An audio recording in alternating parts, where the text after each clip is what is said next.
पाहिल्यानंतर इथे USD $1049 एवढे USD होते.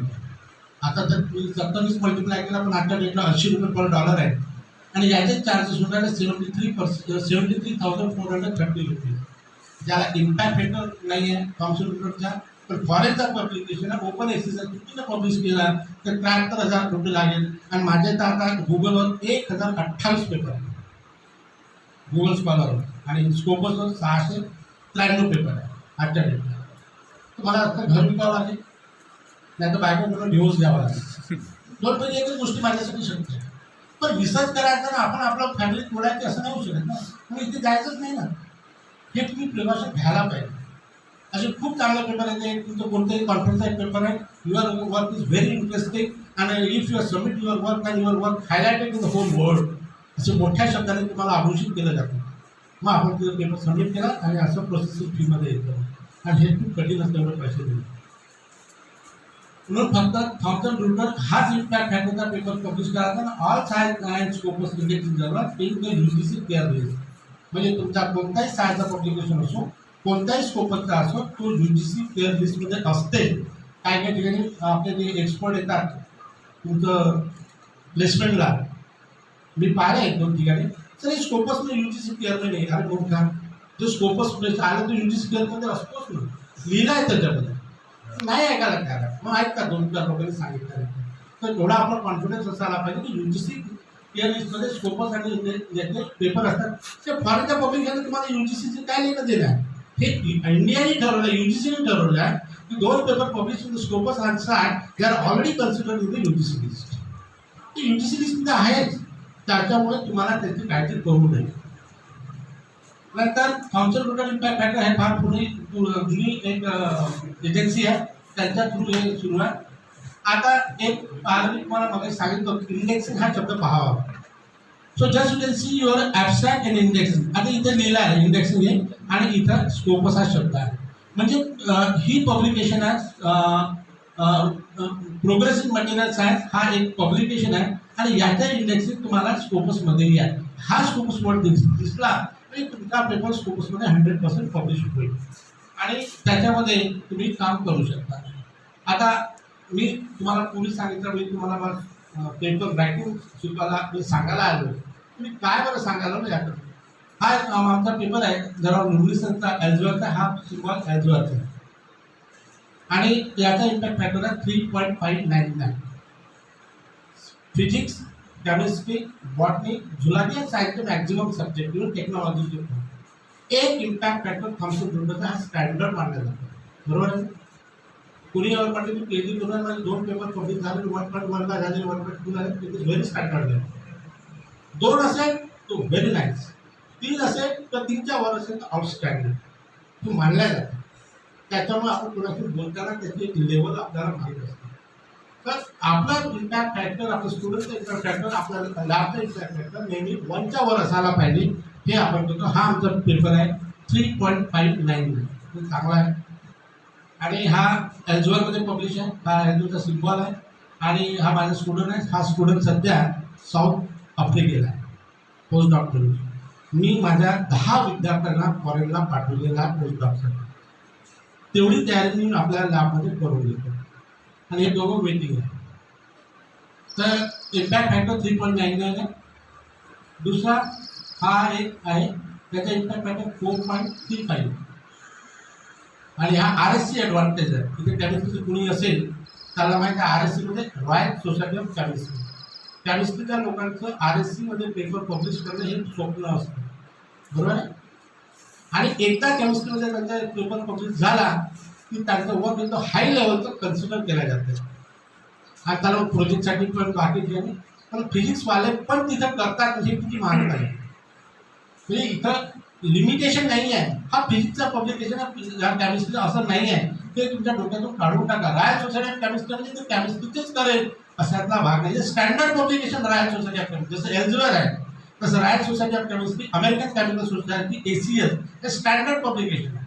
तर त्या ठिकाणी कोणीही पब्लिश करू शकतं फक्त त्याचे जे टॉपिक्स आहेत त्यामध्ये आपला मॅच झाला पाहिजे आणि आज कोणताही व्यक्ती इंटरडिसिप्लिनरी वर्क करू शकतो. ते इथे आम्ही आमचा एक पेपर पब्लिश केला आहे हा हा एक माझा कोलॅबरेटर आहे बिलासपूरचा आशिष तिवारी म्हणून. आणि हा दुसरा पेपर आहे ACS अमेरिकन केमिकल सोसायटी, याचा 4.076 इम्पॅक्ट फॅक्टर आहे. हा याचाच पेपर आहे MBA. ते दोन्ही रिव्ह्यू पेपर आहे. रिव्ह्यू पेपर तेव्हा यायचं असते जेव्हा आपल्या लॅबमध्ये काही केमिकल नाही, सिंथेसिसचं सामान नाही आहे, पाऊस येऊन जायला, ह्युमिडिटीचा प्रॉब्लेम होतो. त्यावेळेस आपल्याला अगर आपला रिसर्च करायचा असेल तर you can easily write the review paper. Review paper आजच्या डेटपर्यंत अपडेट असायला पाहिजे. आणि ते रिव्ह्यू पेपर लिहिले ते 2 फायदे असतात. रिव्ह्यू पेपरमध्ये सर्वात जास्त डेटा असतो, त्याच्यामध्ये त्याचे सायटेशन खूप वाढतात. बरेचसे लोक त्याला रेफर करतात. तुम्ही सायटेशन वाढतात, सायटेशन वाढत तुम्ही स्वतःचे एच इंडेक्स वाढतात. आणि रिव्ह्यू पेपर झाला की त्या फील्डमध्ये तुमचं नाव येतं, त्या फील्डमध्ये तुम्हाला एक एक्सपर्ट म्हणून मोजलं जातं. म्हणून review paper is more important as compare to the experimental. Review paper लिहिताना तुम्हाला तो सब्जेक्ट कम्प्लीट समजला आहे असं कन्सिडर करून चालतं. त्यामुळे रिव्ह्यू पेपर लिहिणे फार मोठं गरजेचं आहे. तर हे आमचं कोलॅबरेटिव्ह वर्क आहे RSC. नंतर हा इनऑर्गॅनिक केमिस्ट्री आहे. हा याचा इम्पॅक्ट फॅक्टर 5.165. तुम्हाला 1 सांगितलं तर 5.167. माझं काम चांगलं आहे ना म्हणजे मी तुम्हाला पेपर कसं लिहायला सांगायला आलो, चुकलं का माझं? तो सावणी मला बोलावलं, त्याची चूक नाही झाली म्हणून मी पहिले सांगणार वाटतं माझा बॅकग्राऊंड. नाही का यार स्वतःचा पेपर स्कोपस आणि आम्हाला स्कोपस पेपरमध्ये लिहायला आपलं सांगायला असं होऊ शकतं. असे कित्येक उदाहरण सांगू शकतो, तुम्हाला मी बोलणार नाही, काही कोणाचं नाव घेऊन मला योग्य वाटत. हा 5.165 आहे. आणि याच्याचा जो विद्यार्थी आहे भूषण P. कोरे साहेब, हा पवनीचा जवळ एक गाव आहे, तिथला विद्यार्थी आहे. आणि तो PhD झाला, युनिव्हर्सिटीमध्ये टॉपर होता. त्याला माझ्या अंडरमध्ये BRSचं प्रोजेक्ट दिलं मी. नंतर तो साऊथ आफ्रिकेला पाठवलं त्याला पोस्टडॉकसाठी. 1 वर्ष साऊथ आफ्रिकेला राहिला. साऊथ आफ्रिकेला राहिल्यानंतर त्याला कोठारी फेलोशिप मिळाली. बऱ्याचशा लोकांना माहिती नसतं की PhDमध्ये काय काय बेनिफिट्स असतात. कोठारी फेलोशिप मिळाली. आणि कोठारी फेलोशिप मिळाल्यानंतर त्यांनी आपले Indian institute of science Bangalore या ठिकाणी 3 वर्ष काम केलं. Indian institute of Bangalore IIT science Bangalore हे इंडियाचे टॉप मोस्ट इन्स्टिट्यूट आहे, नंबर 1 इन्स्टिट्यूट. त्या ठिकाणी माझा विद्यार्थी गेला म्हणजे मी गेल्यासारखं वाटतं. देवाला इथून नमस्कार केला म्हणजे आपल्याला पंढरपूरला विठ्ठलाला नमस्कार जातो, तसं तो तिथे गेला तर मी गेल्यासारखं वाटतं. आणि हे प्रत्येक प्राध्यापकाचं आउटपुट आहे. जे 3rd क्रायटेरिया आहे नॅकचा, त्यामध्ये सांगितलं मी की माझे जे विद्यार्थी पोस्टडॉकला गेले आहेत, एक ISCला गेलं, दिसलं आउटपुट ऑफ माय रिसर्च. तुम्ही रिसर्चमध्ये पेपर पब्लिश करणं दिस नॉट आउटपुट, ते आहेच. पण त्याच्या व्यतिरिक्त स्टुडंटला किती बेनिफिट झालेला आहे, स्टुडंट कुठे कुठे गेलेत आहे, काय काय जॉबवर आहे, हे फार महत्त्वाचं आहे. तो तिथे 3 वर्ष राहिला. आजच्या डेटला तो स्वीडनमध्ये आहे. आणि तुम्हाला सांगतो सर, त्याचं छोटंसं गाव म्हणजे गाव आहे, त्या गावामध्ये छोटंसं त्याचं घर आहे. त्याचा अर्धा पार्ट त्यांनी किरायाने दिला आहे. त्याच्यामध्ये त्यांनी BSc केलं आणि त्याचे वडील आंधळे आहेत. फक्त घराच्या किरायावर ते शिकलेले. जेव्हा त्याला मी BRSच्या प्रोजेक्टमध्ये घेतलं, 15 दिवस झाले होते, दिवाळी आली, तर तू गावला जा आणि हे 5,000 माझ्याकडून ॲडव्हान्स घेऊन करू शकते, तू घरी सर्वांसाठी कपडे घेऊन. तर असं आम्हाला आत्मीयता विद्यार्थ्यांमध्ये निर्माण करावी लागते. आणि एवढं केल्यानंतर त्याने स्वप्न कधीच पाहिलं नाही की फॉरेनला जाईल म्हणून. पण लॅबला येण्याच्या वेळेस जाण्याच्या वेळेने तर इतकं चांगलं काम केलं की त्याला पोस्टडॉक म्हणून माझे कोलॅबरेटर आहे साऊथ आफ्रिकेला, तिथं पाठवलं. मग त्याच्या बेसवर तो पुढे पुढे वाढत गेला. आज स्वीडनला तो पोस्टडॉक करतो. आणि तो तेव्हा किती त्याने 3.5 लाख रुपये फेलोशिपला जातो. आणि तेव्हा कोणत्या जॉबवर चांगले गेला आहे हे आजही मला. त्याच्या ISCचे गाईड म्हणजे BScचे सर्व आहे. त्याने एक फोन केला त्याला चांगला सायंटिस्ट म्हणून चांगला नॅशनल लॅबला मिळू शकतो, नॅशनल लॅबला जॉब मिळू शकतो इंडियामध्ये.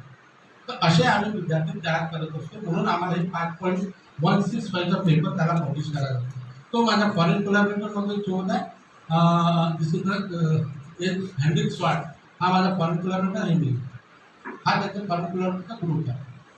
तर काही आपल्याला दुसऱ्या लोकांशी काम करून जुळवाजुळवी करावं लागतं. जुळवाजुळवी केल्याशिवाय पुढचं लग्न जुळत नाही, मग पेपर पब्लिश होऊ शकते.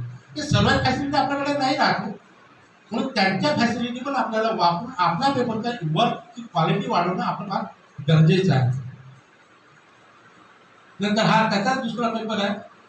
हा पण 5.165 इनॉर्गॅनिक केमिस्ट्रीमध्ये आहे, भूषण कोरे आणि सेम ऑथर. एक ग्रुप वर्क आहे. याची एक हिस्ट्री सांगतो मी तुम्हाला, नाव आलं म्हणून सांगतो. पोरं किती गरीब असतात, मी प्रत्येक भाषणात देतो. त्याला पण सांगतो तुझे उदाहरण प्रत्येक ठिकाणी. मी त्याला भावाय टाकून रिसर्च सेंटरला घेऊन गेलो, मी सर्वांना घेऊन जातो. याने ISC दिल्लीला घेऊन गेलो, MPला घेऊन गेलो दिल्लीला, त्याला BRCला घेऊन गेलो. BRCला तुम्हाला माहिती आहे सिक्युरिटी खूप कडक असतात. 3 गेट सिक्युरिटीचं पहिले पास मिळतो, ते घ्यायला येतात तेव्हा आपण आत जात असतो. आणि तिथं सर्व सबसिडी बेसवर राहतात.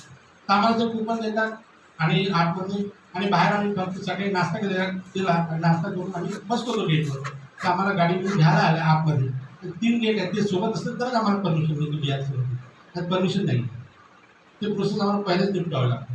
15 दिवस आम्ही तिथे राहिलो आणि सकाळी गेल्यानंतर लॅबमध्ये काम केलं आणि नंतर ते माझे कोलॅबोरेटर सायंटिस्ट म्हणतात डोबलीची चलो खाना खाणे. म्हणून हे 1:30 वाजला होता, तर 1:30 वाजता ते सर्व सोडून निघून जाणार. आपण तरी पावणे 2 झालं, ते 1:30ला उठतात. मग मी त्याला म्हटलं भूषण सर जेवायला जाऊ. सर सकाळी जेवलो ना आपण, म्हणजे ते ब्रेकफास्ट केला होता आपण. नाही सर मग आता भूक लागत आहेच नाही का, तर तू ब्रेकफास्ट कधी करत नाही. काय उत्तर होतं त्याचं, आमच्याजवळ ब्रेकफास्टसाठी कधीच पैसे राहत नाही. हो, अशा विद्यार्थ्यांना स्वीडनमध्ये पाठवलं. ते अशा विद्यार्थ्यांना इतक्या हाय इम्पॅक्ट फॅक्टरमध्ये काम करतात का ते पूर्ण कसून तयार झालेलं असतं. म्हणून जो व्यक्ती जितक्या कठीण परिस्थितीतून वर जातो तो तेवढा स्ट्रॉंग होतो, एवढं लक्षात ठेवा.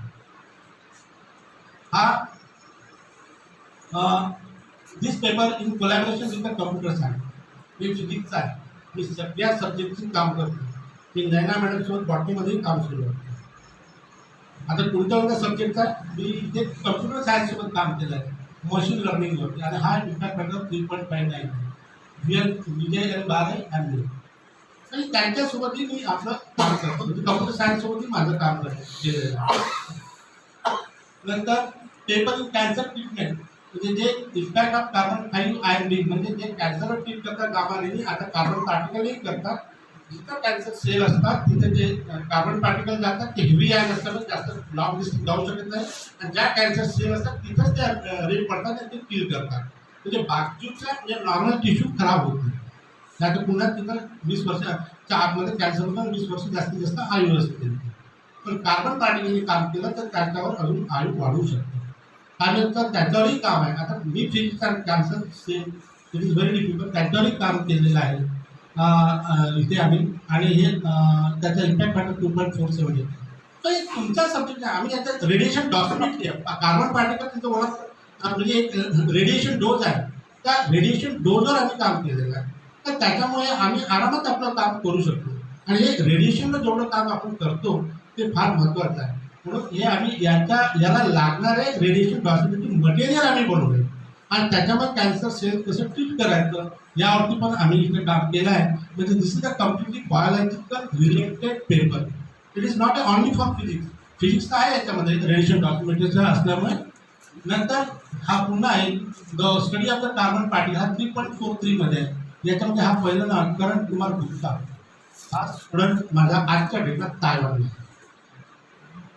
हा पश्चिम बंगालमधून आला होता माझ्याकडे काम करण्याकरता. व्यवस्थित काम केलं, मी त्याला तायवानला पोस्टडॉक करू शकतो आणि तिथे तो त्याने काम करतो आजच्या डेटला. हे त्याच्या PhDचं वर्क आहे. आणि याच्यामध्ये TPL, TL, EPR हा सर्व स्टडी आम्ही याच्यात केलेलं. म्हणजे काम करताना आपण सब्जेक्टचं लिमिट कधीच ठेवू. माझं आजही तुम्हाला विनंती आहे, ज्यांना कोणताही सब्जेक्ट असो ज्याला काम करायचं, माझे लॅब 24 तास तुमच्यासाठी ओपन आहे. फक्त मला हार्डवर्क करणारा पाहिजे, इगो नसायला पाहिजे आणि क्रॉस करणारा. फक्त व्यवस्थितपणे हार्डवर्किंग करत असेल तर माझी लॅब 24 तास त्याच्यासाठी ओपन आहे. माझी लॅबची क्लिनिक देऊन देतो. राहुल जवळ मी 15 दिवसातच लॅबची क्लिनिक दिलेली आहे. नंतर हा एक आहे नेचरचा पेपर, सायंटिफिक रिपोर्ट. हा इम्पॅक्ट फॅक्टर 4.379 आहे. हा नेचरमध्ये आहे. हा अलेक्झांडर क्रिस्पी, हा माझा इंग्लंडचा कोलॅबोरेटर. मी इंग्लंडला गेलो होतो तेव्हा त्याच्याशी कोलॅबोरेशन काम केलं. आणि हा पेपर मी त्याच्या कोलॅबोरेशनमध्ये नेचरमध्ये कारण याचा ओपन ॲक्सेस आहे. तर तो म्हणे sir this is not a problem, it is very easy for me. म्हणजे मग करणार याचा आता 2-3 लाखाचा पाहत मला काय मी डाटाने दिले. पण त्याचा एका प्रोजेक्टमधला पेपर आहे. त्याच्यावरती प्रोजेक्ट सबमिट केलं त्यामधला पेपर आहे. तर अशा थ्रू आम्ही ओपन ॲक्सेसमध्ये करतो, नाही तर ओपन ॲक्सेस हात लावू नये.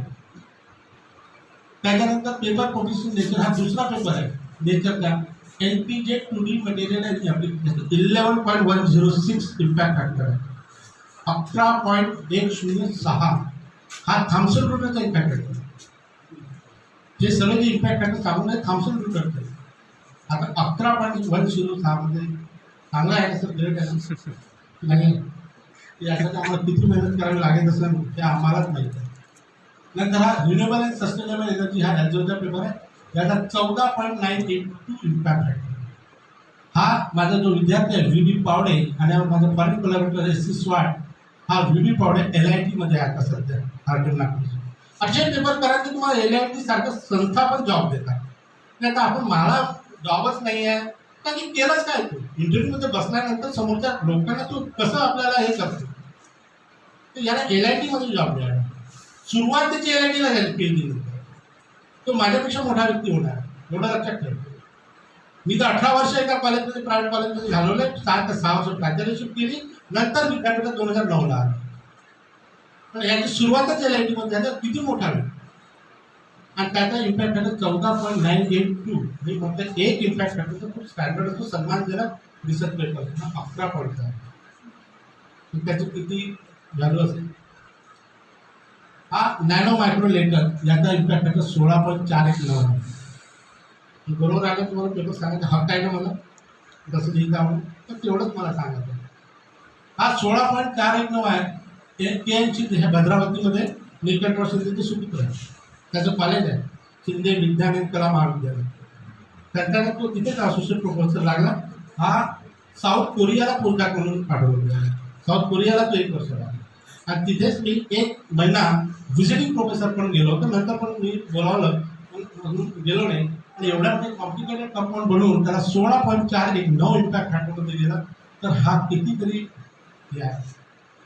म्हणजे मी विचारून का 16.4 तुम्हाला इम्पॅक्ट फॅक्टरचा पेपर आहे का नाही. हा पेपर प्रोग्रेसिव्ह मटेरियल सायन्स याचा इम्पॅक्ट फॅक्टर आहे 39.58. आजच्या डेटला विद्यापीठात सर्वात हायस्ट इम्पॅक्ट फॅक्टर. सर्वात जास्त विद्यापीठ हायस्ट इम्पॅक्ट फॅक्टरचा पेपर आहे. म्हणून माझ्या लॅबचं नाव आहे. आमच्या युनिव्हर्सिटी सोसायटी इंडियाचे जे चेअरमॅन आहे डॉक्टर KVR प्रोफेसर आहे वडोदऱ्याला, तो डायसून म्हणतो दिस वर्क फ्रॉम डी कंपनी. गाव कंपनी नाही, ढोबळे कंपनी. एखाद्या कॉन्फरन्समध्ये आम्ही काही कारणाने गेलो नाही आणि लोकसंख्या तिथं कमी असते म्हणजे पार्टिसिपेट कमी असले म्हणजे डी कंपनी आईने इसले लोक काम. कारण माझे एकदा एका कॉन्फरन्स 30-40 पेपर असतात, ॲबस्ट्रॅक्ट असतात पेपर. कारण की माझे कोलॅबरेटिव्ह इंडियामध्ये 20-25 तरी माझे कोलॅबरेटर आहे. फॉरेनला 6-7 माझे कोलॅबरेटर आहे. तर माझं कोलॅबरेशनचं जाळ भरपूर फैला आहे. जेवढं मी कोलॅबरेशनचं काम करेन वेगवेगळ्या टॉपिकवर काम करेन तेवढं मला बरं वाटतं. हा एक रिव्ह्यू पेपर आहे सर. हा विद्यार्थी गोविंद नायर हा आजच्या डेटला साऊथ आफ्रिकेला आहे. हा स्वाट आणि हे एनजीओ. हा पेपर 39.5. याच्यापेक्षा हाय पेपर आज हा माझ्या नॅटमध्ये सर्वात मोठा राहिला. आणि आज जे मी टॉप 2% सायन्टिस्ट झालेलं आहे ते अशाच पेपरमध्ये झालेलं आहे. त्या स्कोपसमध्ये येतात. तर तुम्हाला जे DVD चेक करतात ते डायरेक्टली इन्क्रिप्टेड म्हणून ते डायरेक्ट तुमचे पेपर घेतात. तुम्हाला सांगावं हा पेपर स्कोपसला हा माझा पेपर ते डायरेक्ट उचलतात आणि त्याच्यामध्ये असे पेपर येतात.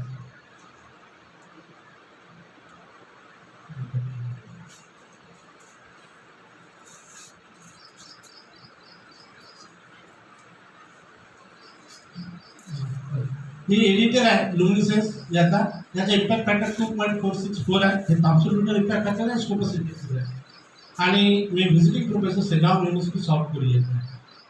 आता शॉर्टमध्ये सांगतो की माझा जो स्कोपसमधला सायटेशन आहे 7343 HHS35 आणि रिसर्च पेपर आहे 693 पब्लिश आहे स्कोपसवर.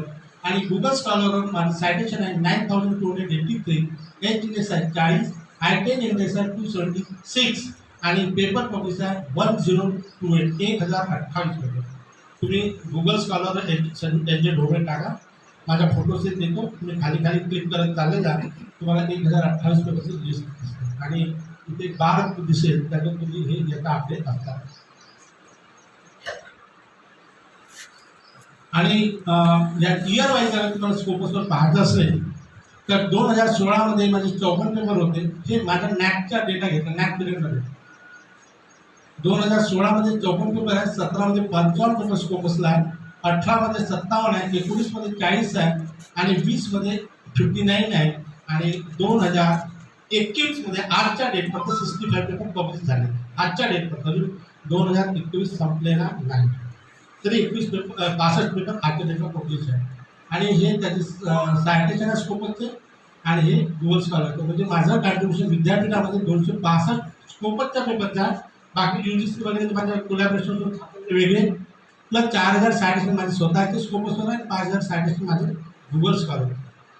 तर याच्यावरून ते क्रायटेरिया 3चे मार्क ठरतात.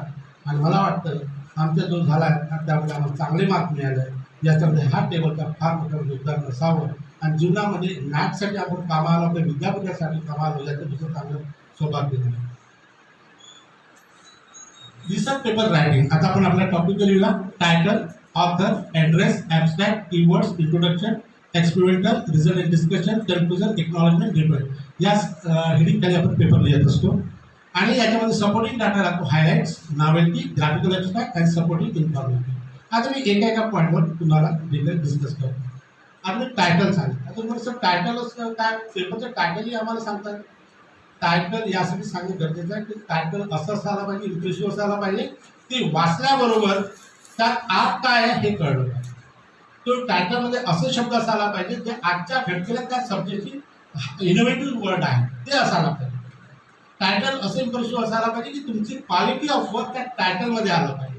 जसं याच्यामध्ये काही सांगितलं मी तुम्हाला, novel, first time, applications, model, analysis, mechanism, eco friendly, approach, theoretical concept असे शब्द असले टायटलमध्ये फार छान असतात. हायली इफिशियंट, ब्रेन सेन्सेस जे लिहिलेले आहेत. आणि याचे एखादं दोन आपण उदाहरण पाहिले. कारण मी आज रोज 10-20 पेपर वाचतो. रोज मी, माझा शौक आहे. सकाळी 5 वाजता उठून 8 वाजेपर्यंत कम्प्युटरवर बसतो. रोज आजही मी 18 तास काम करतो. जर मानाचं माना नाही मानाचं नव्हतं. काल मी 7:15 वाजता कॅन्टीनला जात होतो. मी आणि एक माझा कोलॅबरेटर आम्ही असं जात होतो. आंबेडकर कॉलेजला शिकतात ते VCची गाडी आहे मागून. म्हणजे नॅकचं काम सुरू आहे, ती राऊंडवर राहिलं रात्री 7:15 वाजता. काय डोकं पुढे फिरून भेट म्हणजे काही कॅन्टीनला चालू. म्हणजे त्यांना कळलं मी 7:15 पर्यंत कॅन्टीनला चालू म्हणजे 8 वाजता लागला आहे. साहेब माझ्या घरी आले होते. ते म्हणे मी 6 वाजता येतो. तो राहुल म्हणाला सर 7:30 पर्यंत घरीच जात नाही. कारण मी सांगितलं की 5:30ला पोहोचून गेलो मी 5:30. तर आपली आयडेंटिटी आपल्यानुसार बनते. मी 18 तास अजूनही काम करतो. आणि या लॉकडाऊनमध्ये म्हणजे मार्च 2020 पासून आजपर्यंत लोकांसाठी हा अरे क्या समय आया है, कितना कुछ नहीं हुआ. मी म्हणजे अजून लॉकडाऊन लागायला पाहिजे. तर या 2 वर्षाच्या लॉकडाऊनमध्ये मी मिनिमम 4 वर्षाच्या वर जास्त काम केलं. वेळ होता मला. आणि घरी माझ्या कम्प्युटरमध्ये फुल स्पीड आहे, स्कॅनर आहे, प्रिंटर आहे, सर्वच आहे. आणि हे सर्व रात्री 3-4 वाजेपर्यंत जागतात. माझे पूर्ण विद्यार्थी रात्री 12-12, 1-1 वाजेपर्यंत जातात. टेलिफोन आणि मोबाईल्स प्लस ईमेलवर आमचं क्रॉसमेंट सर्व होऊन जातं. मी 65 ते 70 पेपर या 1.5 वर्षात केलेले. 8 बुक ॲल्बमचे पब्लिश केले आणि 30 पेटेंट पब्लिश केले या लॉकडाऊन पिरियड. म्हणजे हा माझ्यासाठी फार अपॉर्च्युनिटी मला मिळाली काम करण्याची. आणि माझा पूर्ण भरून म्हणजे यावर्षी माझे 65 पेपर. फक्त आता ऑगस्ट सुरू आहे, सप्टेंबर पण लागला. तर कोणत्या गोष्टीला तुम्ही कसं घेता ते तुमच्यावर डिपेंड आहे. मी एकही सिनेमा TV वर पूर्णपणे पाहिलेला नाही. तुम्हाला 1.5 वर्षाचा लॉकडाऊन. फक्त एक सिरियल पाहतो शिवाजीची, जिजाऊ आणि ते फार आतून प्रेरणा देतात मला. मग तेवढं पाहतो पण त्याच्यासोबत जेवणही करतो TV समोर. बाकी TV समोर कधीच बसला नाही. माझी रूम असते सांगायला दाखवली मी त्याशिवाय काही होतच नाही. तुम्हाला अगर सराउंडिंग कशी तयार करायची असेल तर मग तुम्ही कशी घडता. आणि यासाठी कारणीभूत फक्त माझी बायका, ती पण MSc PhD केमिस्ट्री आहे. ती पण प्रोफेसर आहे सेवादल महिला महाविद्यालयात. ती पण तिच्या कॉलेजमध्ये हायली अकॅडमिक आहे. ती 100 स्कोपसवर आहे. तिथे 7 पेटेंट आहे. बायकोच आपल्याला सूट देत असेल, नवऱ्याला काय विचार. म्हणून घरी जे वातावरण असते त्यानुसार नवरा घडत असतो, आणि नवरा तसा घडला मग काय होतं, मग ती पण माझ्यासोबत काम करते. आणि आम्ही किती काम सोबत केलं आहे, तुम्हाला एक चांगलं काम दिसेल आपल्या दोघांच्या समोर.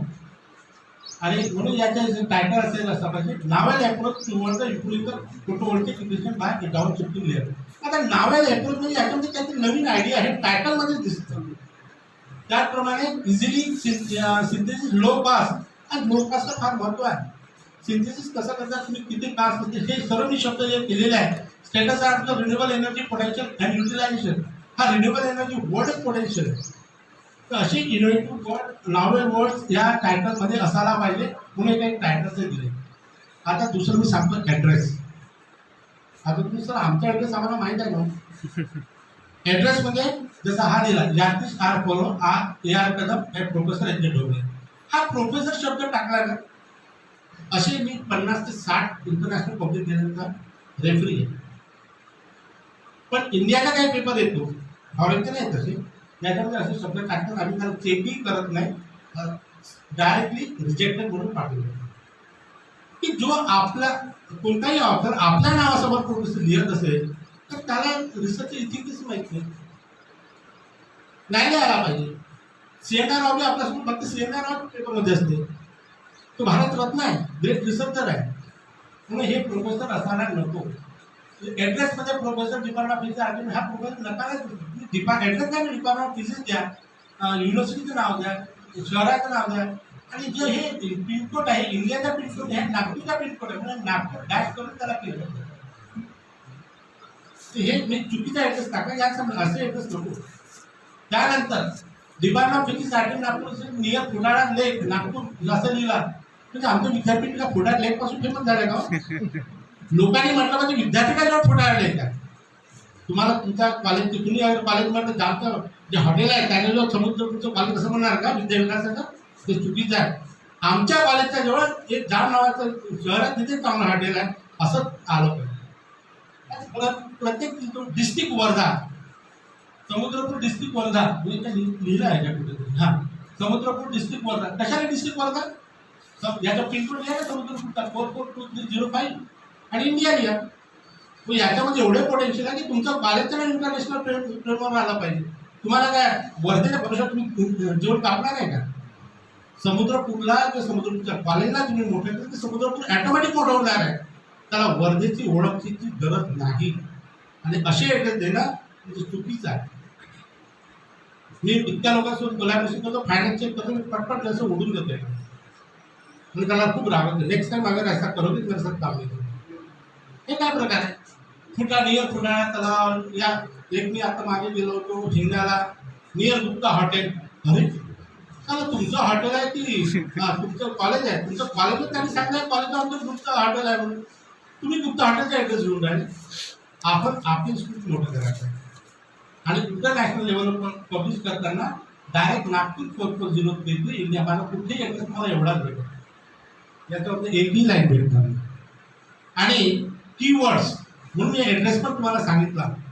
आपण पोस्टर कॉन्फरन्सवर ज्याचं पोस्टर वगैरे चेक करतो तिथे लिहिलं असतं डॉक्टर, ते असे नावासमोर प्रोफेसर, प्रिन्सिपल, डायरेक्टर ॲड्रेसमध्ये, त्या पोस्टरसमोर आम्ही उभं राहतो. असं चुकीनं टाकू नका, तुमचं इंप्रेशन स्वतः डाऊन. त्याच्यानंतर कीवर्ड, आता फॉस्फर, LED, सॉलिड स्टेट असं 3 कीवर्ड्स आहेत, पण याच्यामध्ये हा कॉमा दिला ना हे कम्प्लिटली एकच वर्ड मांडतात. म्हणून कीवर्ड देताना त्याचा सेमीकोलन पाहिजे. हा सेमीकोलन दिला ना, असा सेमीकोलन पाहिजे, म्हणजे हा कॉमा नको, सेमीकोलन पाहिजे. म्हणजे हा एक वर्ड झाला फॉस्फरचा, LED चा दुसरा वर्ड, आणि तिसरा कीवर्ड सॉलिड स्टेट सिंथेसिस. इथून प्रिकॉशन घ्यावे लागते. त्यामुळे आपल्या पेपरची क्वालिटी आपल्याला सर्च करू. पण आम्ही काम करत असताना हे सुरुवातीला आम्ही 2 हिरो हे असंच लिहायचे, एक जा शिवाखंडात, दुसरा जा शिवाखंडात, त्यात ते स्वतःही नाही करत, दुसरा करून घ्यायचं. कोणाला तुम्ही सांगा तेव्हा काय ना, आपल्याला वाटतं बाबा phosphor comma, LED comma, comma नाही लागतं, सेमीकोलन पाहिजे. आणि ते तुम्ही कोणताही पेपर पहा, आणि ज्या पेपरवर कॉमा असेल ते पेपर स्टँडर्ड नाही असं समजून चालावं लागतं. तर हे ॲड्रेसमध्ये आणि कीवर्ड्समध्ये ह्या प्रिकॉशन घेणं फार गरजेचं आहे. आणि त्यानंतर पार्ट येतो म्हणजे इंट्रोडक्शनचा. आता मी तुम्हाला सिनॉप्सिसमध्ये इंट्रोडक्शन सांगितलं होतं. तर याच्यामध्ये पहिली याचं main potential of topic of title ते फार गरजेचं आणि त्याच्यावर 4 लाईन्स आणि 4 रेफरन्सेस असणे गरजेचं. त्यानंतर येतात direct jump on main concept of title 5 lines and 8 references. त्याच्यानंतर इम्पॅक्ट ऑफ टायटल डिस्कशन आणि 4 लाईन 5 रेफरन्सेस. म्हणजे डायरेक्टली तुम्ही टायटलच्या बेसवरून शूट करा आणि त्यानंतर त्याच्यामध्ये तुम्ही मेन कॉन्सेप्टवर जा आणि नंतर तुम्ही तुमच्या टायटलवर. पण काही त्यावेळेस तुम्ही हा क्रम चेंज करू शकता. कारण एकाच प्रमाणे लिहिले तुमचं पेपर एकसारखे होईल पण त्याच्यामध्ये प्लॅगरिझम येऊ शकते. म्हणून हा ऑर्डर तुम्ही चेंज करू शकता.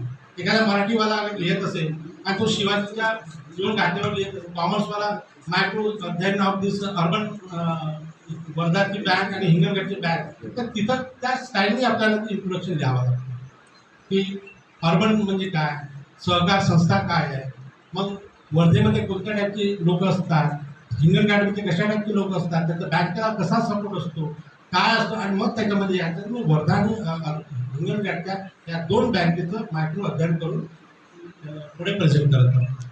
तर त्यानुसार तुमचं आपलं स्टाईल असायला पाहिजे. नंतर नावेल्टी ऑफ टायटल. तुमच्या टायटलमध्ये काय नाविन्य 3 लाईन आणि त्याचे 3-4 रेफरन्सेस असतात. Your contribution of the paper. त्या पेपरमध्ये तुमचं काय काम आहे हे का लाईन असायला पाहिजे. This prepare material may be applicable for LED lighting. म्हणजे त्याच्यामध्ये आपल्याला याच्यामध्ये डिफरन्सेस नाही राहणार. फक्त हे माझं काम आहे मी दाखवून राहिलो पुढे म्हणून याच्यात डिफरन्स नाही राहणार. नंतर main possible conclusion in form of may be. याचा 2 लाईन आणि याच्यात डिफरन्स. अशा टोटल 22 लाईन 1 to 1.5 पेजेस आणि टोटल रेफरन्सेस 21 इतकं असणे गरजेचं आहे. नाही काय केलं इंट्रोडक्शन 1 रेफरन्स नाही असं नको व्हायला. आवर 21 references minimum references year wise असायला पाहिजे. आजच्या डेटला पेपर लिहिला तुम्ही 21चे पेपर ते 3-4 रेफरन्सेस पाहिजे, 20चे 4 पाहिजे, 19चे पाहिजे, 18-17चे पाहिजे. आणि रिफरन्सचा स्टाईल कसा असायला पाहिजे, रिफरन्समध्ये काय काय असायला पाहिजे, कोणत्या स्टाईल, हा पण स्टाईल असतो, हा स्टाईल असतो, हा पण असतो, किंवा 2 ऑथर असेल तर नायर ढोकले असतं आणि 2 पेक्षा जास्त असं ऑथर असेल तर कोरे इटॉल असतं. या प्रकारे त्याचं दिलेलं असतं. त्याच्यामुळे त्याचा काही प्रॉब्लेम राहत नाही. आता यानुसार तुमचं इंट्रोडक्शन कम्प्लीट असायला पाहिजे. आणि अगर मी हा पेपर नोव्हेंबर-डिसेंबरमध्ये लिहित असेल तर त्याच्यामध्ये 22चे रेफरन्सेस येणं गरजेचं आहे. 22चे रेफरन्सेस येणं गरजेचं आहे. अगर मी ऑक्टोबर नोव्हेंबर डिसेंबर शेवटच्या 3 महिन्यात अगर पेपर लिहित असेल तर 22चे रेफरन्सेस येणं गरजेचं आहे याच्यामध्ये. जसं मी ह्या 21चे म्हटलं होतं तेव्हा 21चे पेपर आहे, हे 21चे माझे सर्व पेपर आहे, मी त्याला दाखवलं इथे. हे मी अगर 20मध्ये पेपर लिहिले, हा 31 डिसेंबरला हे पेपर माझे तयार होते. 31 डिसेंबर 2020ला आणि माझ्या ग्रुपला 31 डिसेंबर 2020ला फक्त हॅपी न्यू इयर म्हणत नाही तर माझे जे 20मधले जे नेक्स्ट जे पेपर पब्लिश होते ते पाठवले असून 35 पेपर त्यांना पाठवले होते. म्हणजे 20मध्येच माझे 35 पेपर 21 पब्लिश होऊन गेले. त्यातले काही पेपर मी इथे दाखवले. आणि जसं हा एक पेपर आहे, हा 21चा पेपर होता, पेपर पब्लिश होता 21, पण हा मी 20मध्येच हा माझ्याकडे येऊन गेला होता. नंतर हा जग ऑफ एलायन कंपाऊंड हा पण 20 डिसेंबरच्या पहिले येऊन गेला होता. हा पण. आणि इथे एक पेपर इथे बघा, इथे असं क्रॉस दिलेला आहे. याला व्हॉल्यूम नंबर नाही आला, पेज नंबरही नाही आला, याला इम्प्रेस म्हणतात. तर हे पण तुम्ही देऊ शकता. त्यावेळी प्रॅक्टिकल इम्प्रेस द्यायचं असते. जेव्हा प्रूफ वगैरे आलं आपल्याला तर तोपर्यंत नंबर टाकायचा नाही, त्याला इम्प्रेस सोडून द्यायला, तो इम्प्रेस म्हणून पब्लिश होतो. तर हे असे रिप्रेझेंट तुम्हाला देणे गरजेचं आहे. आणि हे जसं याच्यात इम्प्रेसचे माझे एवढे पेपर होते 31 डिसेंबरला ते मी इथे दाखवले. आणि हे असं इंट्रोडक्शन तुम्हाला कम्प्लीट करायचं. आता इथे रिफरन्सची स्टाईल कशी आहे, सुपरस्क्रिप्टमध्ये दिलेली आहे. 7, 10, -12 ते सुपरस्क्रिप्टमध्ये आहे. आता 7व्या नंबरचा रिफरन्स आहे इथे आणि 10 आणि 12 तर 10-12 10, 11, 12 असा त्याचा अर्थ होतो. आणि काही ठिकाणी तुम्ही असं लिहिलं असेल की 2च रेफरन्स असेल त्याच्यामध्ये कॉमा द्यायचा. तर हे रिफरन्सची स्टाईल आहे. आणि experimental name of synthesis material if possible if जिथे ऑल द यूज इंस्ट्रुमेंट, जे इंस्ट्रुमेंट तुम्ही यूज करणार ते एक्सपेरिमेंट द्यायचं आहे. तुम्ही कोणत्या केमिकल वापरले, त्याचं ग्रेडिएशन काय होतं, प्युरिटी किती होती हे पण द्यायचं आहे. आणि number and company of instrument, experimental parameter, measuring parameter, आणि नंतर पार्ट येतो रिझल्ट अँड डिस्कशनचा. One by one result presented with the help of good quality figure more than 300 DPI. तुमचे फिगरची 300 DPIचं वर पाहिजे, म्हणजे ते स्प्रेड केलं तरी त्या ब्लॉक नको व्हायला, आणि छोटं केलं तरी त्याचं वर दिसले पाहिजे, नाही तर दिसत नाही असं नाही झालं पाहिजे. नंतर comparison with the standard data, novelty of the material, mean result, discuss every result with the mechanism and model, possible mechanism or model presented with the high level. त्याच्यामध्ये मॅकॅनिझम मॉडेल हे वारंवार तुम्ही वापरले तेवढेच पेपरची क्वालिटी वाढते आणि high impact factor turn होतो. Compare with the earlier result with the 5 to 10 reference and with the some references जे रिसेंट इयर असायला पाहिजे. And graphical extract is short your quality and novelty of the paper. जो graphical extract आहे तो पाहिल्यानंतर पेपरमध्ये काय हे टोटल कळलं पाहिजे. तर एवढे त्या एक्सपेरिमेंटला रिझल्ट डिस्कशन एवढे पॉईंट लागतात. त्या पॉईंटला प्रत्येक पॉईंटवर 7-8 लाईन लिहिल्या, तुमच्या 20-25 पेजेसचा पेपर आरामात तयार होतो. आता हे याच्यामध्ये बघायला हे XRD फिगर दाखवलं आहे. याच्यामध्ये हा एक पीक आहे थोडा शिफ्ट झाला तर त्याला या टाईपचं दाखवलं की इथे आहे, इथे अजून शिफ्ट झालं, इथे जास्त. पण जे काही मटेरियलमध्ये चेंजेस होतात त्याच्यामध्ये असं शिफ्टिंग त्यामध्ये मिळालेलं आहे. असं स्पेसिफिक करून म्हणजे आपल्याच रिझल्टला आपण किती नावेल्टी प्रेझेंट करू शकतो ते इथं तुम्हाला क्लिअरली दिसेल. म्हणून आपण आणि याच्यामध्ये पुढचं एक फिगर आहे अजून, हे सेम EDS कॅल्क्युलेशन टेक्निक, आणि हे असं मॅकॅनिझम तयार केलं. तर त्याला इमॅजिन करायचं की असं आपल्या मटेरियल होत आहे आणि त्याला ऑन पेपर कसं ट्रेस करता येईल आणि त्याला सिस्टमॅटिक सायंटिफिकली एक्सप्लेन करायचं. तेच तुमचं मॉडेल होतं. मॉडेल आहे नवीन कुठून काही होत नाही. तुम्हाला मॉडेल तुमच्या प्लॅनिंगमधूनच तयार करायचं असतं. तर असं एक मॅकॅनिझम मॉडेल इथं दाखवलेलं आहे, असं आलं पाहिजे. आणि जे फिगर्स आहे हे 3D फिगर पण आता भरपूर चालतात, इझिली होतो. बाकी फिगर कोरल ड्रॉमध्ये ट्रेस करू शकता, काढू शकता. त्याच्यामुळे हे फिगर असे आहे की यार लहान मोठे केले याच्यात क्वालिटीमध्ये काहीच फरक पडणार नाही. प्रत्येक पब्लिकेशन आपल्या सोयीनुसार त्याला लहान मोठं करत असतात. म्हणून आपलं 300 DPI मध्ये असणं गरजेचं आहे. आणि हे कन्क्लुजन आणि मग असोसिएट करते पण काही जो सपोर्टिंग डेटा असतो तो इथे देता येतो. आणि कन्क्लुजनमध्ये in short but clear your paper नाव येतो. शॉर्टमध्ये लिहायचं पण तुमचं पूर्ण त्याला डिटेल आलं पाहिजे की तुम्ही या पेपरमध्ये काय लिहिलं. म्हणजे मी ॲबस्ट्रॅक्ट वाचेन किंवा कन्क्लुजन वाचेन, मला पूर्ण पेपर वाचायची गरज नाही. तर आम्हाला एवढा सवय पडला की टायटल पाहूनच आम्हाला माहिती आहे या पेपरमध्ये काय आहे आणि कोणता पॉईंट नवीन आहे तेवढा मी पाहत असतो. किंवा कन्क्लुजन वाचलं तर याच्यामध्ये काय दाखवलं आहे, कुठे दाखवलं आहे मी तुरंत दाखवतो. आणि मग तो कोणत्या विद्यार्थ्याला पाठवायचा त्याला मेल करून पाठवतो. माझ्या याच्यात आहे समजा याचं नाव यादीश असेल किंवा याचं नाव अभिजित कदम असेल तर ते ईमेल अभिजित पासूनच पाहिजे किंवा यादीश पासूनच नैनाच नावाने ईमेल पाहिजे. ते म्हणत असं की मी टी शिरभा ते कुठेतरी एम ते नाही चालतो. राहुल तर राहुल पवार राहुल पासूनच सुरू होत असेल तर त्याला पेपर पाठवा. नाही काय मी त्याला अभिजित नावाने ओळखतो, त्याला यादीचं नाव निवडतो. पण वाय गेला की यादीचं ईमेल आयडी येते ना, मी डायरेक्ट तो मेल करून त्याला मी पेपर पाठवून देतो. आणि माझं असं नाही, मला या दोघांनाच नाही पाठवलं. 25 ठिकाणी इंडियामध्ये कोलॅबरेशन आहे, बाहेर कोलॅबरेशन आहे. या सगळ्यांना ते पेपर पाठवतो. एका मेलला माझे 25-30 पेपर जात असतात. म्हणजे आजच्या डेटला माझ्या फिटचा पेपर असतो तो संध्याकाळी माझ्या डेस्कटॉपवर मी डाउनलोड करतो आणि तो ज्या विद्यार्थ्यांना पाहिजे ते पाठवतो, फोल्डर जमा करतो. 30-35 पेपर एकदम त्यांना पाठवतो. तर माझ्या विद्यार्थ्यांनी सांगितलं मी ग्रुपसाठी काम करतो. माझा जर पाठवलेला पेपर तुम्ही फॉरवर्ड कोणाला केला ती तो तुमचा शेवटच्याच मागायला लागतो. मेहनत आपण करतो आपल्या हा कुणी मागितला तुम्ही देईल ना, पण तुम्ही आपल्या अभावपणा करून तुम्ही अगर आपला मेल कोणाला फॉरवर्ड केला आणि मला कळला तो तुमचा शेवट. ते आम्ही सांगतो त्याचं रिसर्चला घर सोडावं लागतं, रिसर्चला मित्र सोडावे लागतात, रिसर्चला आपला हॉबी सोडावी लागते, रिसर्चसाठी आपल्याला स्वतःला सोडावं लागतं. आणि रिसर्च करा याच्यानंतर आपल्यावर तुम्ही चोरी करत असाल किंवा आपल्या छातीवर पाय ठोकून समोर जात असेल मी ते सहन करत. मग मी पण सांगतो मी MSc जबलपूर केलेला आहे. मग मी जबलपूरचा महाजिल्हा नागपुरातून दुरुस्त झाली. हॉस्टेलला खूप झगडे गेले तर नागपूरमध्ये एवढ्या प्रेमाने राहतो की तो जबलपूरचा प्लेस मला घेतो. ते ट्रेनिंग मला आवश्यक होतं हॉस्टेलचं. 7 वर्ष हॉस्टेलला राहतो. म्हणून हॉस्टेल जो पोरगा राहतो तो परफेक्ट राहतो, त्याला काहीच त्रास होत नाही. त्याला टिफिन मिळेल तर बरोबर जेवायला, फिश मिळाली तर दुसरा समोरचा पूर्ण फास्ट लवकर जेवून घेईल, त्याला भेटत नाही फास्ट जेवणं असतात त्याचं. असं सरळ राहतं. तुम्हाला माहीत आहे मला सांगायची गरज नाही. पण रिसर्चमध्ये नो कॉम्प्रोमाइज. आम्ही 18 तास काम करतो या आपल्या ग्रुपसाठी. तुमचे माझे कोलॅबोरेटर नाही का तुमच्याकडे आलं मी आपलं समजून मी माझ्या जेवढं काही बेस्ट असेल तुम्हाला देण्याचा प्रयत्न करेन. इथं कुठेच कंजूसपणा ठेवणार. पण जेव्हा तुम्ही माझ्यासोबत काम करता माझ्या इकडे पेपर लिहिताना कोणी विद्यार्थी आपलं नाव टाकत नाही. आता तुम्ही जर याने पेपर लिहिला आणि याने म्हटलं याचंच नाव टाकलं का बिघडतं. माझ्या एका स्टुडंटनी टाकला होता पेपर तिने नाव लिहून काढलं. आता एक किस्सा म्हणून सांगतो. मला हे पहिलं नाव तुझं आहे माझ्या इथं सर्वात शेवटचं नाव माझं असतं. मी आता एवढे पेपर पाहिजे सर्वात शेवट माझं नाव असतं. मला हे कोण आहे हे तुझं नाव आहे. हा कोण आहे हा माझा नवरा आहे. तो पण एज्युकेशनमध्येच आहे. ठीक आहे तुझं नवरा आहे. हा कोण आहे नवऱ्याचा मित्र आहे. ते आम्हाला घरी येतात कधी कधी डिस्कस करतात मला सपोर्ट करतात मोटिवेट करतात बरं वाटून त्याचे नाव टाकलं. मला हा मी म्हणजे याच्यात एक नाव सुटलं नाही ते पण टाकायचं. सर्व कोण भांडेवाली किती वेळ वाचतो तिचे नाव टाक. पण याच्यामध्ये माझ्याकडे दुसरे शब्द ना होते. आज ती माझ्याकडे पेपर काढते स्वतःचे नाव घेते. हे काय प्रकार मला ज्याचाच ॲडमिशन तो फर्स्ट होता.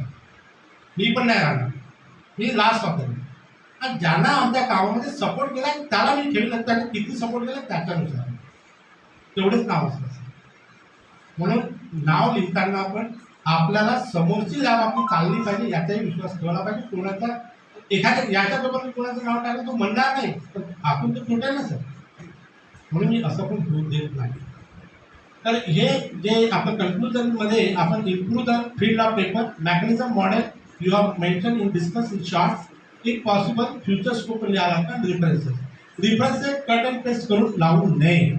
आता तुम्हाला माहिती आहे यांचे ढोबळे ढोबळे हे महाराष्ट्रीयन नाव तुमच्या लक्षात आहे. हां चायनाचं नाव माहीत आहे का झुंग झांगची काय करा मला कळेल का त्याचा आपण ॲड्रेस लिहितो यांचे ढोबळे आणि ढोबळेच्या वरती ए लिहितो नाही 1 2 3 टाकतात. तर तुम्ही ते कट अँड पेस्ट करतो माझी स्पेलिंग काढून DHOBLEA ढोबला आणि मग ते चेक करतात your some of reference not find properly has your paper is rejected. रेफ्रीकडे गेल्यावर तर तुमचं रेफरन्स पण चेक करतात की आहे की नाही व्हॅल्यू आणि ते अगर व्हॅल्यू नसेल तर तुमचा पेपर रिजेक्ट करतात.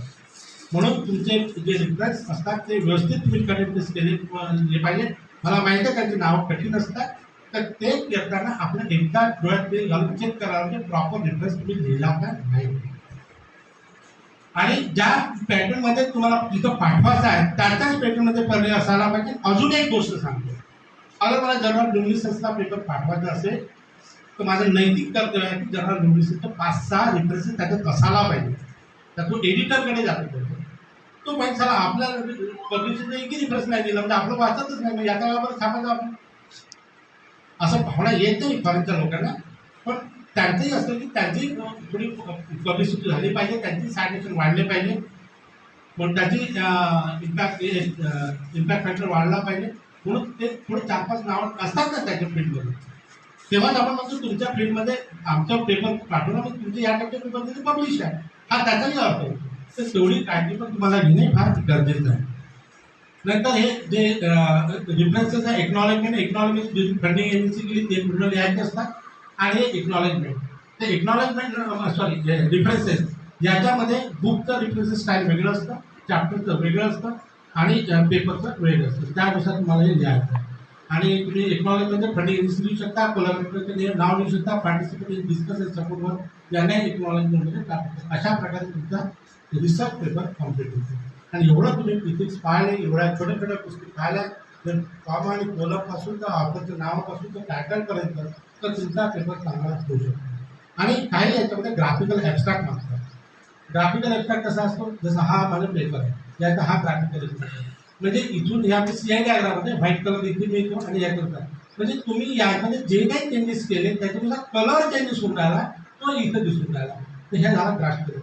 तर हे पाहता बरोबर मला हे कळेल की या लिक्विडमध्ये यांनी काहीतरी पार्टिकल वेगवेगळे डिझॉल्व्ह केलेले आहे वेगळ्या साईजचे डिझॉल्व्ह केलेले आहे म्हणून हे कलर चेंज होत आहे आणि तो व्हाईट लाईटला सपोर्ट करतो की इथून इकडे येतात व्हाईट लाईट सपोर्ट करतो. म्हणजे मला हे पाहता बरोबर कळतं जसा हा की याच्यामध्ये हा पीक डाऊन होऊन राहिला हा पीक इन्क्रीज होऊन राहिला इन्क्रीज वाढून राहिली म्हणजे ग्रीन आणि रेड हे मिळून तुम्हाला व्हाईट लाईट मिळण्याचे चान्सेस असतात.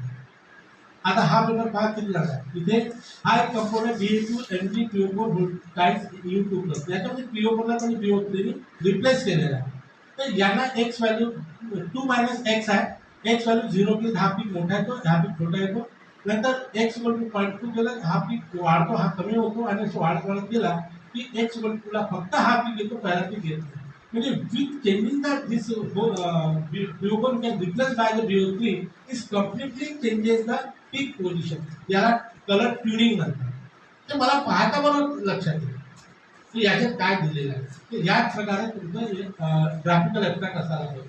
म्हणजे एक म्हणजे त्याच्यावर 3 टाईपचे इक्वेशन मिळतात, तो व्हाईट लाईटला सपोर्ट करतो. ते कंबशन प्रोसेस आहे, वेगवेगळे मार्फॉलॉजी मिळतात, त्यांचे फ्युएल चेंज केल्यानंतर ते ग्राफिकल ॲब्स्ट्रॅक्ट झालं. ते 4-5 फिगर टाकून पण ग्राफिकल ॲब्स्ट्रॅक्ट मिळतात. काही कार्टून टाकून पण कधी कधी लोक ग्राफिकल ॲब्स्ट्रॅक्ट तयार करतात. आता रिव्ह्यू पेपर रायटिंग, त्याच्यावर पेपर रायटिंग कुठला काही विचारायचं आहे त्या शेवटी विचार. रिव्ह्यू पेपर रायटिंग, रिव्ह्यू पेपरचं मी महत्त्व सांगितलं तुम्हाला. जेव्हा आपल्याकडे एक्सपेरिमेंटल डेटा नसतो, जेव्हा आपल्याकडे काही फॅसिलिटी नसते आणि आपल्याला पेपरचं काढायचं असतं, रिसर्च करायचं असतं, तेव्हा रिव्ह्यू आर्टिकल लिहिणं फार गरजेचं असतं.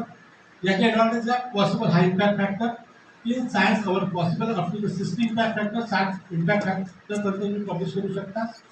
आणि इन्क्रीज इन सायटेशन, त्यांनी आपलं सायटेशन वाढतं, एक्सपेरियन्स वाढतात, you are consider as one of the expert in this field.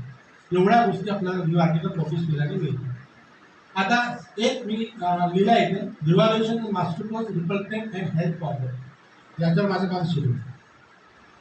आता मी फिजिक्स आणि डासासोबत काय करतो असं विचारतो, कारण की डास पर्टिक्युलर बटा वेवलेंथनी पळतात आणि तो लाईट आम्ही तयार करतो, ते मटेरियल आम्ही बनवतो. तर मी माझ्या विद्यार्थ्यांना जसं यार नाव लिहिलं यार कदम, या शेवटी पहिला वापर नाही तुम्ही लिहिलं यार Kadam and H Dhoble, revolution in mosquitoes, repellent and health problem. तर याच्यामध्ये मी त्याला स्केलेटन दिलं असं, हे तुला स्केलेटन दिलं आहे, याच्यावर तुम्हाला लिहायचं आहे. तर मी काय लिहिलं, mosquitoes and WHO pages 2 pages, mosquitoes and health problem 5 pages, source of mosquito 6 pages, type of mosquito 7 pages. आता हा डाटा आपल्याला कुठेही मिळतो, फक्त लिहिताना आपल्या लँग्वेजमध्ये लिहायचं असतं. आज इट इज लिहून नाही, कारण फ्लाय करायचं मी पुढे सांगणार तुम्हाला कसं फ्लाय करायचं pocket. Detail health problem and safety measurement 4 pages, outcome in blood by mosquitoes biting in health issue 12 pages, how to control mosquitoes, herbal based mosquitoes, analysis of the present mosquitoes, हे वेगवेगळे point दिले आणि असे याचे पुन्हा distribution केलं. आणि मी याला सांगितलं मग तुला लिहायचं या टायटलवर एवढे लिहिते प्लस मायनस 1-2 पेजेस होईल. याचा अगर टोटल पाहिले आपण तर याचे टोटल 76 पेजेस होतात, 1.5 स्पेसिंगचे. आणि हे झाल्यानंतर तो टोटल रिफरन्स 150 आलेच पाहिजे, टोटल फिगर 10-15 आले पाहिजे. त्या फिगरचं परमिशन घ्यायला, म्हणून तुम्ही ॲजवरच्या परमिशन घेतलं, ॲजवरला सबमिट केला तर इझिली परमिशन मिळतात. म्हणजे त्याच्यामध्ये लिहायला लागतं कॉपीराईट्स म्हणून, नंतर लिहायला फिगर टाकलं तर बाजूला. आता परमिशन मिळतात, परमिशन नाही मिळाली तर तो फिगर आपल्याला छापता येत नाही, म्हणून तो फिगर डिलीट मारून द्यावा लागतो. पुन्हा त्याला थोडा टेक्स्टमध्ये म्हणून दुसरा पेपर सर्च करून ते फिलिंग ग्राफ कम्प्लीट करावं लागतं. तर परमिशन घेणं फार गरजेचं आहे. पॉसिबल इम्पॅक्ट फॅक्टर 6 ते 12 जातो. एवढा अगर मी या पॉईंटला लिहिलं, हा पेपर माझ्या 6 ते 12 इम्पॅक्ट फॅक्टरला जाईल नक्की आणि स्कोप सिंडिफिक पब्लिकेशन. आता याचे मला काही इन्स्ट्रक्शन आहे स्टुडंटला, तू 3 महिन्याचा मी तुला वेळ देतो एवढं देऊ, पण त्याच्यात प्रत्येक एका वीकमध्ये 1 ते 2दा तुमचं डिस्कशन झालं. या पॉईंटवर काय लिहिलं, या पॉईंटवर काय लिहिलं, मग मी काय लिहिलं, मी माझ्या जे लिटरेचर सर्वे करेन त्याच्यामध्ये ह्या पेपर मिळाला मी डायरेक्ट त्याला पाठवून देतो. तो हे पेपर ते तू पहा आणि ते माझ्याकडेही असतं त्या नावाने फोल्डअप करून, ते सर्व मला मॅनेज करावं लागतं. त्या डोक्यात भरपूर काही ठेवावं लागतं. आणि मग त्या पॉईंटवर मी त्याचं डिस्कस करेन, तेव्हा हा 3 महिन्यामध्ये आमचा कम्प्लीट होईल. आणि तुम्हाला आता मी एवढे पेपर सांगितले 10, 14, 12, 18 इम्पॅक्ट फॅक्टर तसे पेपर तयार होतात. हा एक दुसरा उदाहरण देतो, challenges in innovative safety precaution of mosquito repellent by lab device. आता मी माझ्या टॉपिकवर की माझ्या जे मटेरियल बनवलं त्यांच्या लॅम्पच्या लाईटमुळे मॉस्किटोला कसं रिपेल करू शकतो, किंवा त्याचं काय केलं innovative application of lamp for mosquito repel करतो. तर लॅम्प माझा टॉपिक आहे, मॉस्किटो हा कॉमन प्राणी आहे, मी त्याच्यावर काम करू शकतो. कोणी म्हटलं की मी त्यावर काम करणार नाही, पण माझ्यासाठी टॉपिक मटेरियल नाही. याचा यादीशला दिला आणि सेकंड ऑफ याचं मी डिस्ट्रीब्युशन करतो ओरिजिनल ऑफ मास्टर. आता हे जे कंटेन आहेत त्या कंटेनपेक्षा वेगळे आहेत. आणि हेल्थ प्रॉब्लेम सेफ्टी हे सर्व पॉईंट त्याला पेज नंबर दिलेले आणि मग त्याला पुढे पण दिला. मग मी काय करतो 2 पेपर नियर टॉपिकचं पब्लिश केले. म्हणजे एखादा 75चा टेस्ट 100 पेज होऊन जातो, दुसराही 75 100 पेज होऊन जातो. मग यांना सांगतो अजून 50 पेजेस लिहा, छोट्या घेऊन लिहा. माझ्यावर 300 पेजचा टाका होऊन जातो. आणि कोणाने चांगली गोष्ट दिली तर आवडतात ना. मग आपण काय करू मास्कोटो अँड एलईडीज याच्यावर एक बुक लिहू एल्सवेअरमध्ये. डाटा तयार आहे आमच्याकडे. त्या डेटाला चेंज करायचा त्याच्या फिगरच्या आमच्याच फिगरच्या परमिशन घ्यायला मला पटकन एका सकाळी पाठवतो 10 मिनिटात मला परमिशन मिळेल आमच्याच ज्याच्यात एल्सवेअरचं. आणि एल्सवेअरमध्ये बुक एल्सवेअर टाकायचं तर बुक तयार होतो. काही कठीण नाही आहे सर. लोकांना एल्सवेअरमध्ये पेपर पब्लिश करायला कठीण आहे, आम्हाला बुक पब्लिश करायलाही कठीण आहे. तर आमची बांधलीच तशी करते. पण हे काय होतं हे दोघांना मिळत होते. पण याच्या कामामध्ये याला इंटरफेअर नाही करते, याच्या कामामध्ये याला इंटरफेअर नाही, दोघांना मला लाभला बसवत आहे ना. आपसात भांडण नव्हतं आणि सर्व ओपन आप कोणताही टॉपिक त्याचं ओपन राहील. कोणी असं झाकून काम करणार आणि कोणी असं एखाद टॉपिक त्याला सांगेल तुझ्या टॉपिक 2 थिसिसचं काम मी देतो तुला टॉपिकचं टेन्शन. तर एवढे टॉपिक माझ्याकडे असतात आणि मग याचा असं काढत असतो. आता हा एक टेक्निकल रिव्ह्यू आहे. याचा इम्पॅक्ट फॅक्टर आजच्या डेटला 60.622 आहे. इथे प्रपोजल पाठवावं लागतं आणि इथं माझ्या एका पेपरचं प्रपोजल पाठवलं आहे. सध्या त्या प्रपोजल कॉमेंट्स आहे ते कॉमेंट्स रेज करून पाठवलं आहे. समजा ते एक्सेप्ट झालं तर मला फुल रिव्ह्यू पेपर 150च्या वर पेजचा पाठवावा लागेल आणि तो झाला वा काय प्रोसेस. तर ह्या आता याचं काय UV blue green yellow red small निव्हर्स डेव्हलपमेंट ऑफ ब्यूटीफुल स्टँडर्ड आहे. तो आमचा टॉपिक आहे. एलईडीचा आमच्या लॅबचा टॉपिक आहे. या बाईने पेपर छापला 60.22. मी माणूस आहे का नाही छापू शकत. आणि हे 2 असे माझे विद्यार्थी असल्यावर का मी नाही छापू. हा माझ्या मनात येतो ना. मग मी एक अजून आयडिया तुला असे टॉपिक करतो हिला सांगतो बॅग तुझ्यासोबत कोलॅबोरेशन करू शकतो का आपण तिघं पेपर काढू ना. तिचा ऑलरेडी झाला असतो. Yes no problem. माझे इंटरनॅशनल कोलॅबोरेशन वाढतं. एक हाय इम्पॅक्ट फॅक्टर नाही 60ला झालं तर 40ला होईल. केमिकल सोसायटी याचा 42 इम्पॅक्ट फॅक्टर आहे. तिथं नाही झालं तर प्रोग्रेसिव्ह म्हणजे काय 39.58 आहे. कुठं तर होईल. असं करून मी जुळाजुळी करतो. म्हणजे तुम्हाला दुसऱ्याला घेऊन चालायची सवय पाहिजे. माझ्याकडे जास्त लोकांना वाटत रिसर्च जेवढं डिस्ट्रीब्यूट करा तेवढं तुमचं हाय लेवल होतं. तर मी असे कामं करतो. मग हे माझ्या ह्याच्यात असे याच्यात 4-5 प्रिंटआउट असेल तर आणि मिनिमम 70-80 पेजेसचा एक पेपर आहे. एवढे पैसे माझ्या खिशातून खर्च करतो प्रिंटआउट काढा. पण आता मॅक्झिमम सॉफ्ट कॉपी असते. सॉफ्ट कॉपी यांच्याजवळही असते त्या सॉफ्ट कॉपी पण ओपनली असते. 60 इम्पॅक्ट फॅक्टर मी तुला देत नाही असं नाही आहे. माझं हे वाच ते तुझ्या ह्याच्यात ठेवलं आहे तो आपल्या वेळेनुसार वाचेल. हो 60 एखादा 60च्या 2 इम्पॅक्ट फॅक्टरचा पेपर रिव्ह्यू आर्टिकल येईल ना. एवढी आशा आपल्याला बाळगून चालावी लागते. आणि हे त्यांनी असे कंटेंट केलेले ते कंटेंट छापले आहेत. असे कंटेंट मी विद्यार्थ्यांना बनवतो. लोक जे करतात तेच करतो मी दुसरं काहीच नाही करत. फक्त मला रिव्हर्स इंजिनिअरिंग चालवावं लागतं. पहिले माझ्या डोक्यात कंटेंट आणावं लागतं, टायटल आणावं लागतं, त्याला मेंटली प्रिपेअर करावं लागतं, त्याला लॉलीपॉप दाखवावं लागतं. हा पेपर झाला तुझ्या या इम्पॅक्ट फॅक्टरला आणि असे 2-4 पेपर झालं तुझं बुक होईल. मग ते लोक तयार होतात. मग सोडतच नाही. म्हणून माझ्या लॅबमध्ये एकदा एंट्री केली की PhD घेतल्याशिवाय जात नाही. हा आजपर्यंतचा माझा रेकॉर्ड आहे कोणत्याही सब्जेक्टला. मी त्याला गाईड असो प्रोव्हाइड असो ते मला चिंता आहे. किती विद्यार्थी त्यात मी गाईड किंवा प्रोव्हाइड करून माझ्यासोबत काम करतात. कोलॅबोरेशन मला पूर्ण टॉपिक माझा असतो. सिनॉप्सिस मी चेक करून देतो. पुढे काम सांगतो. सर्व करून घेतो. माझ्या इथं फर्निचर म्हणजे जे फॅसिलिटी वापरतात पण मी गाईड पण नसतो प्रोव्हाइडही नसतो तरी काम करतो. आणि माझ्या डोक्यातला एक इश्यू दाखवला सर नाही जबली होतं माझ्या डोक्यात आणि 2 पेपर वाचतात माझ्या डोक्यात 4 टॉपिक तयार होते. तर तो प्रॉब्लेम माझ्यासाठी राहत नाही. आणि हा केमिकल जसे पूर्ण कंटेंट आहे ह्या दुसरा पेपर लॅथन इलेक्ट्रॉनिक फास्टर डे चालू असं पाहतो करायचं याचा इम्पॅक्ट 60 आहे का तर याच्यात आपल्या फील्डचे पेपर आहे का मग 5 आहे. अच्छा हे तर आपणही लिहू शकतो काय नाही आहे सुरुवात करायची आणि मग करत असतो. हे हा एक केमिकल दुसरा पेपर आहे. हा आमचा टॉपिक आहे. हे असं तर आमच्या डोळ्यासमोर मला तुम्हाला सांगितलं LITचा कोणाचं त्याचे कमर्शियल मॅथडवरची रिव्ह्यू आर्टिकल होता 14 इम्पॅक्ट फॅक्टरमध्ये तुम्हाला दाखवलं ते तर इथूनच सुरू केला solution commercial synthesis nanoscale material. आपणही आपल्या आसपासच्या कमर्शियल सिंथेसिसवर पेपर लिहिलो आम्ही तो 14 इम्पॅक्ट फॅक्टरमध्ये पब्लिश केलं. पण आयडिया इथून घेतली होती. तर हे हाच पेपर आहे video product review of the rare of expressive blue emission faster paper commercial याची आयडिया आम्ही इथून. चोरी ही चोरी नाही आहे, हे आयडिया आहे. तुम्ही जेवढं लिटरेचर वाटत पण आता घ्या ना हा पेपर डाउनलोड होतो ना. स्कोपस डाउनलोड करायसाठी वर्षभराची 16 लाख रुपये पैसा, 16 लाख रुपये एका इन्स्टिट्यूटचे. पण आम्ही करतो कुठून करतो हे विचारायचं नाही, कसे आणतो हे पण विचारायचं नाही. म्हणून आम्हाला थोडे हमारे आर्टिस्ट चारों तरफ फैले असं म्हणतो मी, ते माझं म्हणून माझ्या कंपनीचं नाव डीप कंपनी. तर हा एक 14.19 इम्पॅक्ट फॅक्टरमध्ये. आता माझा रिसर्च एरिया काय synthesis character LED phosphor, development of radiation डॉक्टरी फास्फर, फोटोथेरपी फास्फर. फोटोथेरपी म्हणजे अंगावर जे व्हाईट आणि रेड दाब पडतात त्याला 314 नॅनोमीटरची ट्रीट करत असतो, त्याला फोटोथेरपी. जे लहान बाळाला काळवीट होतं त्याला ज्या लाईटने देतं तो फोटोथेरपी प्रोसेस.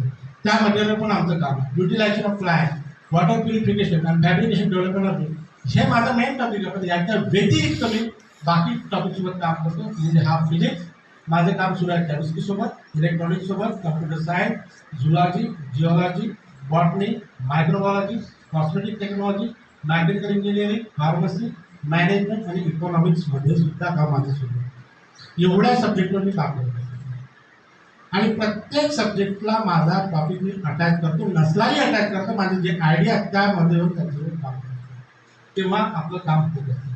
तर एवढे माझे कामं सुरू आहेत. आणि जसं आता तुम्हाला मी सांगतो की कम्प्युटरचं मला सांगितलं तुम्हाला मॅकॅनिकल मशीन लर्निंगमध्ये एक कम्प्युटरचा 3.99 इम्पॅक्ट फॅक्टरमध्ये. हा बायोलॉजी कॅन्सरवाला आहे 2.47 इम्पॅक्ट फॅक्टरमध्ये. कॅन्सर ट्रीटमेंटवरती आहे. नंतर हा 3.43मध्ये हा पण कॅन्सर ट्रीटमेंट आहे. हा पेपर मला दाखवला तुम्हाला. ते वेगवेगळे टॉपिक आहे. जे ब्रँड इक्वेशन आहे जे कार्बन पार्टिकल एका ठिकाणी कॅन्सर टिश्यू फील करतात त्यावरती याची पण आम्ही एक्सपेरिमेंट केला. हे एक्सपेरिमेंट आहे त्यातलं आणि आमचं काम याचं सुरू आहे. आता submission of research paper. Home पेजला जायचं, त्याच्यामध्ये सबमिशन ऑफ आर्टिकल लिहिलं असतं, तिथं क्लिक करायचं आणि त्याच्यानुसार जायचं. पण त्याच्यापूर्वी आपलं फोल्डर तयार करून ठेवायचं. त्याच्यामध्ये abstract, manuscript, keynote, keywords, graphical abstract, highlight पण व्यवस्थित पाहिजे. 5 हायलाईट पाहिजे मिनिमम. आणि प्रत्येक हायलाईट एका लाईनमध्ये पाहिजे. एका लाईनच्या वर 2 लाईनमध्ये जाऊ नये. गेलं तर चालतं, तर 4 लाईनचं हायलाईट नाही होत. एका लाईनचं ते 1.5 लाईनचं हायलाईट असं 4 या 5 हायलाईट असायला पाहिजे. ग्राफिकल ॲबस्ट्रॅक्ट असायला पाहिजे आणि फिगर 300 DPI मध्ये असायला पाहिजे. आता फिगरची फाईल वेगळी असते तर फारच छान, नाही तर त्या मॅन्युस्क्रिप्टमध्ये टाकलं तरी करता येते. आणि त्यानुसार तुम्हाला डायरेक्टली याचं इथं जाऊन तुम्हाला सबमिट करता येतं. आता ऑनलाईन जायला असतं की कसं सबमिट करता, सबमिशनला 5 मिनिट लागतात. सर 5 मिनिटात तुमचा ऑनलाईन पेपर सबमिट होतो, कुठेही करा. आता हा प्लॅगॅरिझम, कॉपी, फ्रॉड सर्व काही आहे UGCनं उलटून तुम्हाला दिलेला आहे. आता यामध्ये आता हा एक पेपर आहे त्याचा मी 16% मला प्लॅगॅरिझम सापडलं माझ्याच पेपरमधलं. मी जेव्हा पेपर पाठाचं पुढे चेक केलं तर याच्यामध्ये 1% याच्यामध्ये प्लॅगॅरिझम या इथून आलेलं आहे. आता एकदा मी माझ्या विद्यार्थ्याला खूप चांगला पेपर लिहिला होता, मला किती छान लिहिला तू. गोसावीने मी खूप मेहनत केली. मला डाऊट आला, मला मी कोणत्या पेपर नाही मी स्वतः केलं. ठीक आहे, काही हरकत नाही. मी त्याचा पेपर घेतला. माझा एक मित्र आहे फॉरेनला, त्याला पाठवलं. त्याने प्लॅगॅरिझम आणलं, त्याला बोलावलं लागेल रूममध्ये मी आपल्या लॅबमध्ये. तुझ्या पेपरमध्ये 60% प्लॅगॅरिझम आणि इथून लिहिला होतं. तर तुम्हाला कसं माहिती नव्हतं? मला माहीत आहे असं होतं. हे आहे हा एरिया कलर केला आणि त्या रिफरन्सचं नाव दिलं. ठीक आहे, 10 जो 66 66 रिफरन्स म्हणून हे चोरलं आहे वाक्य. पुढचं वाक्य सुद्धा तुम्हाला दिसतं इथून चोरलं आहे. पॅराचा पॅरा असेल, पॅराचा पॅरा पूर्ण कलर होतो. म्हणजे तुम्हाला हे प्लॅगॅरिझम कमी करायचं, इथून एवढं तुम्हाला चेंज करायचं. जसं हे चेंज करायचं हे म्हणून मी तुम्हाला स्पेशली दाखवलं आहे की प्लॅगॅरिझम कसं ओळखलं जातं. हे हे हे कम्प्लिटली प्लॅगॅरिझम. हे थोडं आहे, याच्यामध्ये फार कमी 16% आहे. तर या 10% खाली असायला पाहिजे.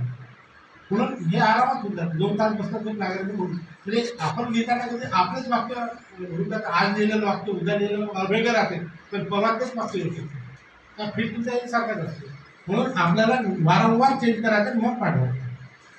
आणि हा लिटरेचर सर्वे. आता लिटरेचर सर्वेमध्ये searching of the new material, searching of new material ICDT डेटाची फाईल आहे. तिला मी डायरेक्टली स्क्रीनवर ऑनलाईनला दाखवतो. तिथं प्रेस सर्च केलं, नंतर इथे अजून एलिमेंट म्हणून आहे त्याला प्रेस केलं, सिलेक्ट एलिमेंट केलं इथे, नंतर याच्यामध्ये इथे क्लिक केलं आणि मला जो मटेरियल पाहिजे त्याच्यातून मी इथं हे दिला. मी जसं ट्रान्सफर इल्युमिनेट SrAl2O4 म्हणजे SrAl आणि ऑक्सिजन तीनला अगर मी इथून क्लिक करून केलं इथे ते याच्यात हे जातं आणि मी याच्यामध्ये सर्च रिसर्चला पाहतो 36 मला एलिमेंटचे नाव दिले आहे. ते ट्रान्सफर इल्युमिनेट म्हणजे एक एलिमेंट, तर त्यासाठी 36 एलिमेंट फक्त SrAl2O वरती. आपण हे 2 एलिमेंटवरती बाकीचे कोणीच करणार आणि 4 एलिमेंटवर टाकतो. म्हणून चांगले मटेरियल आम्हाला याच्यात हे पूर्ण लिस्ट याचा XRD डेटा पण इथे अवेलेबल असतो. हे पूर्ण 33 to 30 पूर्ण कोणत्याही कंपाऊंडमध्ये XRD पॅटर्न मिळतो, त्याचा फाईल नंबर मिळतो, डेटा पण मिळतो. ते तुम्ही बनवलेला मटेरियल पुन्हा चेक करू शकता. अशा प्रकारे आम्ही नवीन मटेरियल शोधतो. नॅशनल मिनरलच्या काही वेबसाईट आहे तिथून मटेरियल शोधतो.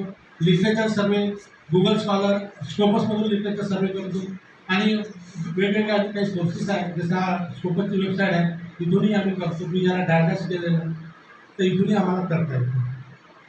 आता presentation of research project proposal. आता तुम्ही म्हणाले आम्हाला रिसर्च पेपरचं प्रपोजल कसं लिहायचं. पहिलं टायटल तुम्हाला सांगितलं, पेपरला जसं अट्रॅक्टिव्ह असायला पाहिजे. तर फंडिंग एजन्सीवाले लॅपटॉप घेऊन बसतात सर आणि त्याचं ऑनलाईन राहतं. तुम्ही हे टायटल पाहिलं ते टायटल टाकून पाहून घेतात की याच्यावर किती सिमिलर डेटा आहे आणि तुम्हाला सांगतात. आणि जसं आहे development of halo phosphor based nano material and its application for the solid state lighting हा मी पाहतो. मग याला मी आउटलाईन या जे जसं पेपरमध्ये सांगितलं त्या टाईपचं आउटलाईन आहे. Luminescence, objective, important, solid, methodology, importance of halo phosphor. तर याला हेलो फास्फर का बरं इम्पॉर्टंट आहे हे आम्हाला लिहायचं असतं. त्याच्यावर तुमचं प्रोजेक्ट राहणार आहे म्हणून आणि त्याचे अप्लिकेशन कुठे लावणार आहे, बजेट कसं राहणार, प्लॅन ऑफ वर्क कसं राहणार, ह्या सर्व गोष्टी महत्त्वाच्या असतात. तर जसं आता मी याला प्रेझेंटेशनच्या वेळेस मी दिलं याला तुमच्या याचं डिटेल मी प्रोजेक्ट रायटिंगच्या वेळेस टाकेल. पण हे टाकत असताना मी रायटिंगमध्ये हे दाखवेल की मला जे सॉलिड लाइटिंग आहे, LED लाइटिंग आहे ते बाकी लाइटिंगपेक्षा कम्पेअर कसं करेल. मी याला या कन्स्ट्रक्ट प्लॅनने मर्क्युरी बेस हे CFL आणि मग सांगेल की हे लाइटिंग का बरं बेस्ट आहे. ते तुम्हाला एका कारामध्ये लिहायचं. ते आज मी ज्या लाइटिंगच्या डिव्हाइससाठी मटेरियल तयार करतो ते किती चांगले इको फ्रेंडली आहे, लो कॉस्ट आहे, हाई आउटपुट देतं, ह्या पोटेन्शियल आहे, हे सर्व मला याच्यातून लिहायचं असतं. तेव्हा तुमचं प्रोजेक्टचं इंट्रोडक्शन आणि टार्गेट तयार होते. त्याच्यानंतर तुमचं आजच्या डेटला किती लिमिट वॅट आज लाईट अवेलेबल आहे आणि तुम्ही याच्यापेक्षा जास्त करत असाल तर तुम्हाला लोक प्रोजेक्ट देणार आहे. नंतर LED आहे. LEDची काय कॅरेक्टरिस्टिक आहे याची म्हणजे 1000 लाईट टाईमचा नो मूव्हिंग पार्ट आहे, 5 डायमीटर साईज आहे, 90% इलेक्ट्रिक पॉवर सेव्हिंग करतो म्हणून मी याच्यामध्ये LEDचे मटेरियल बनवतो. हे मला इथे सांगायचं. त्याचा मर्क्युरी नाही म्हणजे इको फ्रेंडली आहे. जे मगाशी तुम्हाला शब्द सांगितले novel, eco friendly, analysis, low cost असे शब्द तिथं आले पाहिजे. आणि त्याच्यानंतर वर्ल्डमध्ये लाईट पॉल्युशन किती आहे आणि याच्यामध्ये LED किती पर्सेंट लाईट पॉल्युशन आहे, 90%पेक्षा कमी LED लावल्यानंतर पॉल्युशन कमी होतं हा पण पार्ट त्याच्यात आला पाहिजे. आणि याच्यामध्ये मी जे मटेरियल बनवणार त्याचे इमिशन असं येईल पण ते आय सेन्सिटिव्हिटीसाठी कुठून आहे. मी या वेळेचा लाईट या वेळेचा लाईट बनवील तो आय सेन्सिटिव्हिटी फार कमी होईल, पण इथून इथपर्यंत जो लाईट आहे तो आय सेन्सिटिव्हिटीमध्ये जास्तीत जास्त लाईट आउटपुट मिळेल म्हणून मी ट्राय करेन की इथून इथपर्यंत आय सेन्सिटिव्हिटीचं मटेरियल बनवेल.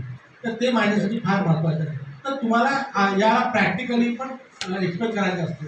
आणि मग सिंथेसिस कोणत्या करणार, जसं मी तुम्हाला सिनॉप्सिसच्या वेळी सांगितलं की हा सिंथेसिस आहे, हे कॅरेक्टरायझेशन आहे, याचं तो करणार आहे. पण मेन म्हणजे तुम्ही कोणते मटेरियल बनवणार ते फार गरजेचं आहे. तर मी हे घेणार आहे आणि एवढ्या मटेरियलची मी लिस्ट दिली. पण ते एवढ्या मटेरियल सॅटिस्फाय नाही होत. आम्हाला 2 मटेरियल्स आहेत.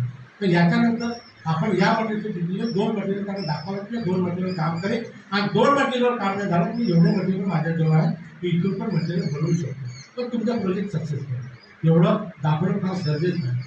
आणि ते दाखवत असताना तुम्हाला तुमचं बॅकग्राऊंड दाखवायचं आहे.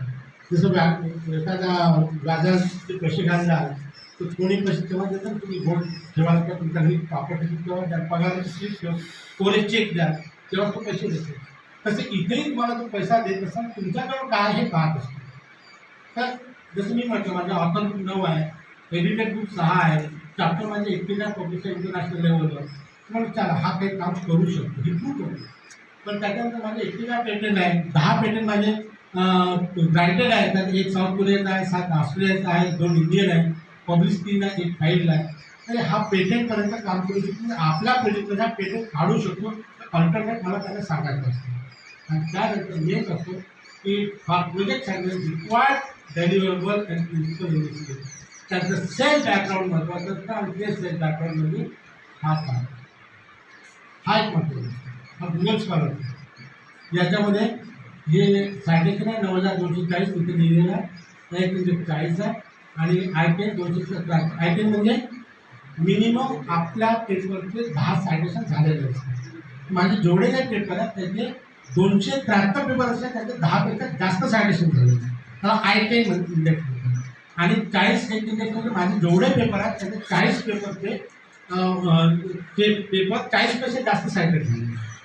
तर ते हे हा जो चार्ट असतो इयर वाईज त्याचं दिलेला आहे सायटेशन तिथे पुन्हा हा अवेलेबल असतो. तुम्ही याचे डोमे टाकत हा तुम्ही मिळून जाईल तुम्हाला. आणि दुसरा स्कोपसचा असतो जो स्टँडर्ड मानतात हा स्कोपसचा. तर इथे हे बार असतो. हा इथं तुम्ही कर्सर नेलं तर तुम्हाला इथे दिसेल हा माझा 2021चा इथे 65 पेपर आहे, इथे 59 पेपर आहे. हे असं आहे. तर 21मध्ये माझे 65 पेपर आहे, 20मध्ये 59, 19मध्ये 40, 18मध्ये 56, 17मध्ये 55, 16मध्ये 54, 15मध्ये 60, 14मध्ये 65, 13मध्ये 53. आणि माझं टोटल रिसर्च पेपर आहे 692 म्हणजे आजच्या डेटात 93 झाले आहे. सायटेशन साधारण तुमचे 10 येते. हे अगर तुमच्याजवळ असेल तर तुम्हाला हमखास प्रोजेक्ट मिळेल. आणि तुमच्याकडे नाही आहे म्हणजे तुम्हाला प्रोजेक्ट मिळणार असं नाही. तुम्ही अशा व्यक्तीसोबत कोलॅबोरेशन करा त्यांचं बॅकग्राऊंड असेल पण त्यांना माहीत आहे की यांनी अगर केलं नाही तर जो को इन्व्हेस्टिगेटर आहे त्याच्या भरोशावर हा प्रोजेक्ट कम्प्लीट करू. म्हणून त्यासोबत कोलॅबोरेशन करणं फार गरजेचं असतं. सुरुवातीला आम्हालाही खूप प्रॉब्लेम जायचा. आम्ही डिफरंट नॅशनल लॅबच्या कोलॅबोरेशन काम केलं. आता आम्हाला स्वतःच्याच बेसवर प्रोजेक्ट मिळतात. तर हा जो स्कोपसचा पेज आहे तुम्ही scopus.com जाल आणि तिथं पूर्वी लास्ट टाईम म्हणजे ढोबळे लिहा, नंतर SJ लिहा आणि तिसऱ्या याच्यामध्ये RTM नागपूर युनिव्हर्सिटी सर्च करा. तर हा पेज ओपन होईल. या पेजवर झालेला आहे. हे इझिली होऊन जातं. तर ह्या डेटला तुम्हाला प्रोजेक्ट देत असतो. हा तुम्ही म्हणतात स्कॉलर ज्याच्यात डिटेल दिला आहे, गुगल स्कॉलर दिला आहे, स्कोपस दिला आहे, हा रिसर्च गेट दिला. आणि हे माझे प्रोजेक्ट आहे जे माझे कंप्लीट झालेले प्रोजेक्ट आहे त्याची लिस्ट पण दाखवावी. नंतर ऑनगोईंग प्रोजेक्ट माझे एवढे सुरू आहे. आणि मग माझं हे बजेट आहे. बजेट इन्स्ट्रुमेंट जे परचेस करायचे ते पहिल्या वर्षीच करायचं असतं. नेक्स्ट इयर थर्ड सेकंड थर्डला इन्स्ट्रुमेंटसाठी पैसा मिळत नाही. जाहिरातची सॅलरी 3 वर्षाची, तिसऱ्या वर्षी SRF हे टोटल सॅलरी. टेक्निकल असिस्टंट कन्झ्युमेबलमध्ये तुम्हाला केमिकल ग्लासवेअर घेता येतं. आणि नंतर ट्रॅव्हलमध्ये तुम्हाला इकडे तिकडे जायचं आहे, कॉन्फरन्सला जायचं आहे किंवा तुमच्या एक्सटर्नल कामासाठी जायचं आहे, इयर वाईज पैसे. आणि कॉन्ट्रिब्युशनचे तुम्हाला चिल्लर खर्चासाठी किंवा पैसे मिळतात. त्या कॅरेक्टरायझेशनचे कॉन्ट्रिब्युशन मिळतात. ओव्हरहेड बजेट टोटल प्रोजेक्टचा 8% का 10% फंडिंग इन्स्टिट्यूटचा ओव्हरहेड असतं. असा माझ्या 61,61,000 हा बजेट. आणि याचं एक्सप्लेनेशन मला तिथं आलं पाहिजे. तिथे विचारतात की तुम्हाला 18-19 लाखाचे कोणते प्रोजेक्ट आहे. हे आपल्याला प्रोजेक्ट प्रपोजलमध्ये पण लिहायचं असतं. आणि त्याला जस्टिफिकेशन होतं. तर जस्टिफिकेशन ऑफ बजेटमध्ये हे पूर्ण द्यायचं असतं आणि त्यानुसार आपल्याला पूर्ण हे करायचं. ते आपण विचार करूनच द्यायला पाहिजे की आपण 41 लाखाचा प्रोजेक्ट मागू शकतो. 30 लाखाच्या आतमध्ये एकच कमिटी असते. कोणत्याही फंडिंग एजन्सी 30 लाखाच्या वरती 2 फंडिंग कमिट्या असतात. पहिलं कमिटी झालं तरी दुसऱ्या कमिटीमध्ये होतं. आणि 30 लाखाच्या वर असेल तर प्रेझेंटेशन कंपल्सरी असतं. 30 लाखाच्या आतमध्ये असेल तर बिना प्रेझेंटेशनही प्रोजेक्ट मिळतात. ह्या आता सर्व गोष्टी आम्हाला माहीत आहे म्हणून आम्ही त्यानुसार करत असतो. आणि मग हे जस्टिफिकेशन इक्विपमेंट कोणते घ्यायचे मेट्रो बॅलन्स घ्यायचा आहे, सेंट्रिफ्यूज मशीन घ्यायची आहे, हाय टेम्परेचर कंट्रोलर घ्यायचं आहे, पूर्ण त्याचं डिटेल द्यावं लागतं आणि वर्क प्लॅन जेव्हा जसं मी मगाशी सांगितलं तसं वर्क प्लॅन. आणि याच्यातले जे नवीन मटेरियल आहे, नवीन गोष्टी आहेत त्या आपल्याला सांगता आला पाहिजे की मी याच्यामध्ये ह्या गोष्टी करणार आहे. आणि हे दुसरा मी एक एक्झाम्पल देतो. Development of GD business ion equity you will have faster photo म्हणजे जे आगावची जे स्कीम किंवा ते येतात त्याला ते प्रोजेक्ट ते थोडं ब्रीफ द्यायचं असतं पहिले की तुमचा मटेरियलचं काय रिप्रोड्युसिबिलिटी काय आणि हे सोरायसिस आहे. हे सोरायसिसचा ट्रीट करण्याकरता आम्ही LED लाईट बनवली. मग हे या टाईपचे वेगवेगळे असतात त्याचं डिटेल दिलेलं आहे. ब्लॅक सोरायसिस डेड सोरायसिस असं वेगळं. आणि मग त्यांना हे पाहून वाटतं की याच्यावर जे सोशल इम्पॅक्ट होतं आणि तुमच्या प्रोजेक्टमध्ये विचारलं तुमचं सोशल इम्पॅक्ट आहे बा माझं सोशल इम्पॅक्ट आहे लोकांसाठी यूज होईल माझं मटेरियल. हे सर्व त्यांना दाखवावं लागतं. आणि मग मी याच्यात मिळेल किंवा UV लाईटमधून मी हा ह्या UVB जो 290 320 314 नॅनोमीटरचा मला येतो. आणि मेक इन इंडिया म्हणजे जे मेक इन इंडिया मागे सुरू होतं त्याच्यात रिलेटेड तुम्ही प्रोजेक्ट टाकलं तर DST साठी प्रोजेक्ट इझिली मिळतात. नंतर सोरायसिस ते फोटोथेरपी जे डिटेल आहे ना UVBचं त्या इम्पॉर्टन्स सांगायचं इथे. मग चॅलेंज दिसवा की हे मटेरियल आपल्या इंडियामध्ये कुठंच बनत नाही. आम्ही म्हणून इंडियाची इकॉनॉमी वाढेल आमचा पैसा फॉरेनला जाणार नाही आणि आम्ही मेक इन इंडियाला सपोर्ट करतो असं इथं सांगावं लागतं. आणि याच्या ज्या मेथोडॉलॉजी आहेत ते आपल्याला माहीत पाहिजे, त्याचं कॅल्क्युलेशन माहीत पाहिजे, त्याचा स्पेक्ट्रोस्कोपिक डाटा पाहिजे, त्याचं आपलं फिजिक्स माहीत पाहिजे आणि हे स्पेक्ट्रोस्कोपिक डेटा आहे. आणि म्हणून आम्ही असे वेगवेगळे एक्साइट करणार आपल्या मटेरियलला आणि त्याच्याकडून असं डिलिव्हर करतो. ती प्रिपरेशन ऑफ UV लाईट फोटोथेरपीला फास्फर लो पास लावत होते. हे आमचं मेन उद्देश आहे. Characterization of this phosphor UV radiation. आणि मग याचं टेक्नॉलॉजी ट्रान्सफर करतायत आम्हाला जे पेटेंट काढतात आणि नॅशनल इंटरनॅशनल लेवलवर जे पेपरही पब्लिश करतात याची आम्हाला त्याची गॅरंटी द्यावं लागतं. डेली लेवल आपण खूप खास पाहिजे. आणि मग हा बजेट पुन्हा हा माझा 22 लाखाचा प्रोजेक्ट मी दाखवला आहे तुम्हाला की 22 लाखाचं असतं हे स्टाफ सॅलरी गॅरंटी कंपल्सरीच असतं. बाकी अमाऊंट थोडा कमी करायचं. तर हे आणि याच्यातलं हे मटेरियल मी बनवणार आहे. आणि जे जुनं काही प्रोजेक्ट काय फंडिंग एजन्सीचं असेल त्याचे डिटेल द्यावं लागतं. यापूर्वी तुमचं हे प्रोजेक्ट कंप्लीट केलेलं आहे आणि त्याचं डिटेल आणि मी बाकी काय केलं तर हे आता मी हे जे टॉपिक सांगितले याचं माझं काम आहे जे तुम्हाला मी ऑलरेडी डिस्कस केलं आहे. आणि याच्यामध्ये माझी हे इयर वाईज हे फार आवश्यक आहे. आता मी जे पेपर पब्लिश केलं तर 39मध्ये एक आहे, 10 ते 20मध्ये 12 पेपर आहे, 5 ते 10मध्ये 25 आहे, 4 ते 5मध्ये 49 पेपर आहे, 3 ते 4 इम्पॅक्ट फॅक्टरमध्ये 123 पेपर आहे, 2 ते 3 इम्पॅक्ट फॅक्टरमध्ये 222 पेपर आहे, 101 ते 2 इम्पॅक्ट फॅक्टरमध्ये 104 आहे आणि 0.44 to 1मध्ये 21 पेपर आहे. असे माझे आपल्या डेटला पेपर हे पुढे पेपर पब्लिश आहेत. याचे टायटल दिलेलं आहे मी आणि काही ठिकाणी माझे भरपूर पेपर आहे. जसं मटेरियल केमिस्ट्रीमध्ये 3.59 78 पेपर आहे. अजून हे न्यूमिसमध्ये 118 पेपर आहे. ऑप्टिकमध्ये 57 एकाच ठिकाणी 57 पेपर आहे. ते असे हे माझा रिसर्च पब्लिकेशन मोर दॅन 1000 आहे. आणि याच्यामध्ये आणि हा माझा स्किल गेट स्टुडंटचे चांगले पेपर आहे 21मध्ये झाले आणि माझा हा डेट आहे. आता तुम्हाला एक इंडेक्स कसा काढतो. एक इंडेक्समध्ये काय एक इंडेक्समध्ये जसा माझ्या या 2 डिसेंबर 21ला 32 सेकंड होता म्हणजे माझे 32 paper more than 32 times citation झालेले आहे. तर ते काय करतात या एक्स एक्सिसवर इयर वाईज लिहितात आणि वाय एक्सिसवर त्याचे सायटेशन करतात. आणि हा ग्राफ आहे. या ग्राफला हा लिनियर ग्राफला जिथं क्रॉस होतो तो तुमचा एज इंडेक्स. म्हणजे याचा अर्थ होतो की आमचे 32 पेपर 32पेक्षा जास्त सायटेड झालेले आहेत. नंतर याच्यामध्ये तुम्ही पाहू द्यायचे का 32 पेपर हे इथे आलेले हा डेटा मी इथून पण काढतो. इथून पण तुम्हाला सोबत चेक करता येतं. सायटेशन इथे इयर वाईज सायटेशन दिले असतात किंवा इथं लास्ट कॉलममध्ये याचे सायटेशन असतात. इथून पण तुम्हाला तो डेटा घेता येतो तुम्हाला. आणि मग या जे गुगल स्कॉलरचा असो किंवा स्कोपरचा असो किंवा तुमचा रिसर्च गेटचा असो हा डेटा इथे तयार होतो. तर यानुसार हा डिफरंट डेटा तयार होतो. एक सायवार म्हणून आहे डेटा 20 ऑगस्टला 13 ते 20मध्ये माझी वर्ल्डमध्ये 7th पोझिशन होती 7वी पोझिशन. तुम्हाला इथून पाहत असाल की हे वर्ल्ड नंबर 1 वर हा व्यक्ती आहे. ह्या इथे इंडियाचा फ्लॅग आहे इथं माझं हा 7व्या नंबरवर. तोच डेटा मी 13 ते 23मध्ये 20 पाहिला आणि ह्याच्यामध्ये मी स्कोपचं तुम्ही पाहा तर लॅब फास्टवर माझे 100 टोटल टॉप आहे, PLDमध्ये पण आहे आणि फास्टवर या 3 फील्डमध्ये माझे वर्ल्डमध्ये सर्वात जास्त पब्लिकेशन आहे, म्हणजे वर्ल्डमध्ये टॉप पोझिशन आहे. तुम्ही अगर त्याच्यामध्ये बघितलं आज आता इथं लाईव्ह नाही आहे ना, तुम्ही स्कोपस रन करून दाखवलं असतं तुम्हाला. फर्स्ट पोझिशन आहे लॅब फास्टमध्ये, PLD फास्टमध्ये फर्स्ट पोझिशन आहे, फास्टमध्ये first position in the world. तर हे आपल्या कामाचं एक असतं आणि म्हणून आपल्याला इथं करायचं. ते रिसेंट एक न्यूज आहे 2021मध्ये मी ॲक्टिव्हिटी माझे एका महिन्यातच 4 ऑस्ट्रेलियन पेटेंट पब्लिश झाले होते. तर ॲप्रिशिएशन असायला पाहिजे म्हणून हे vice chancellor sir, pro vice chancellor, registrar आणि IIT डायरेक्टर आणि आमचे सर्व विद्यार्थी हे यांनी मला ॲप्रिशिएट करण्याकरता बोलावून घेतलं, फोटो काढला आणि हे सर्व करून भारतामध्ये न्यूज आली, हिपहॉपची न्यूज आली.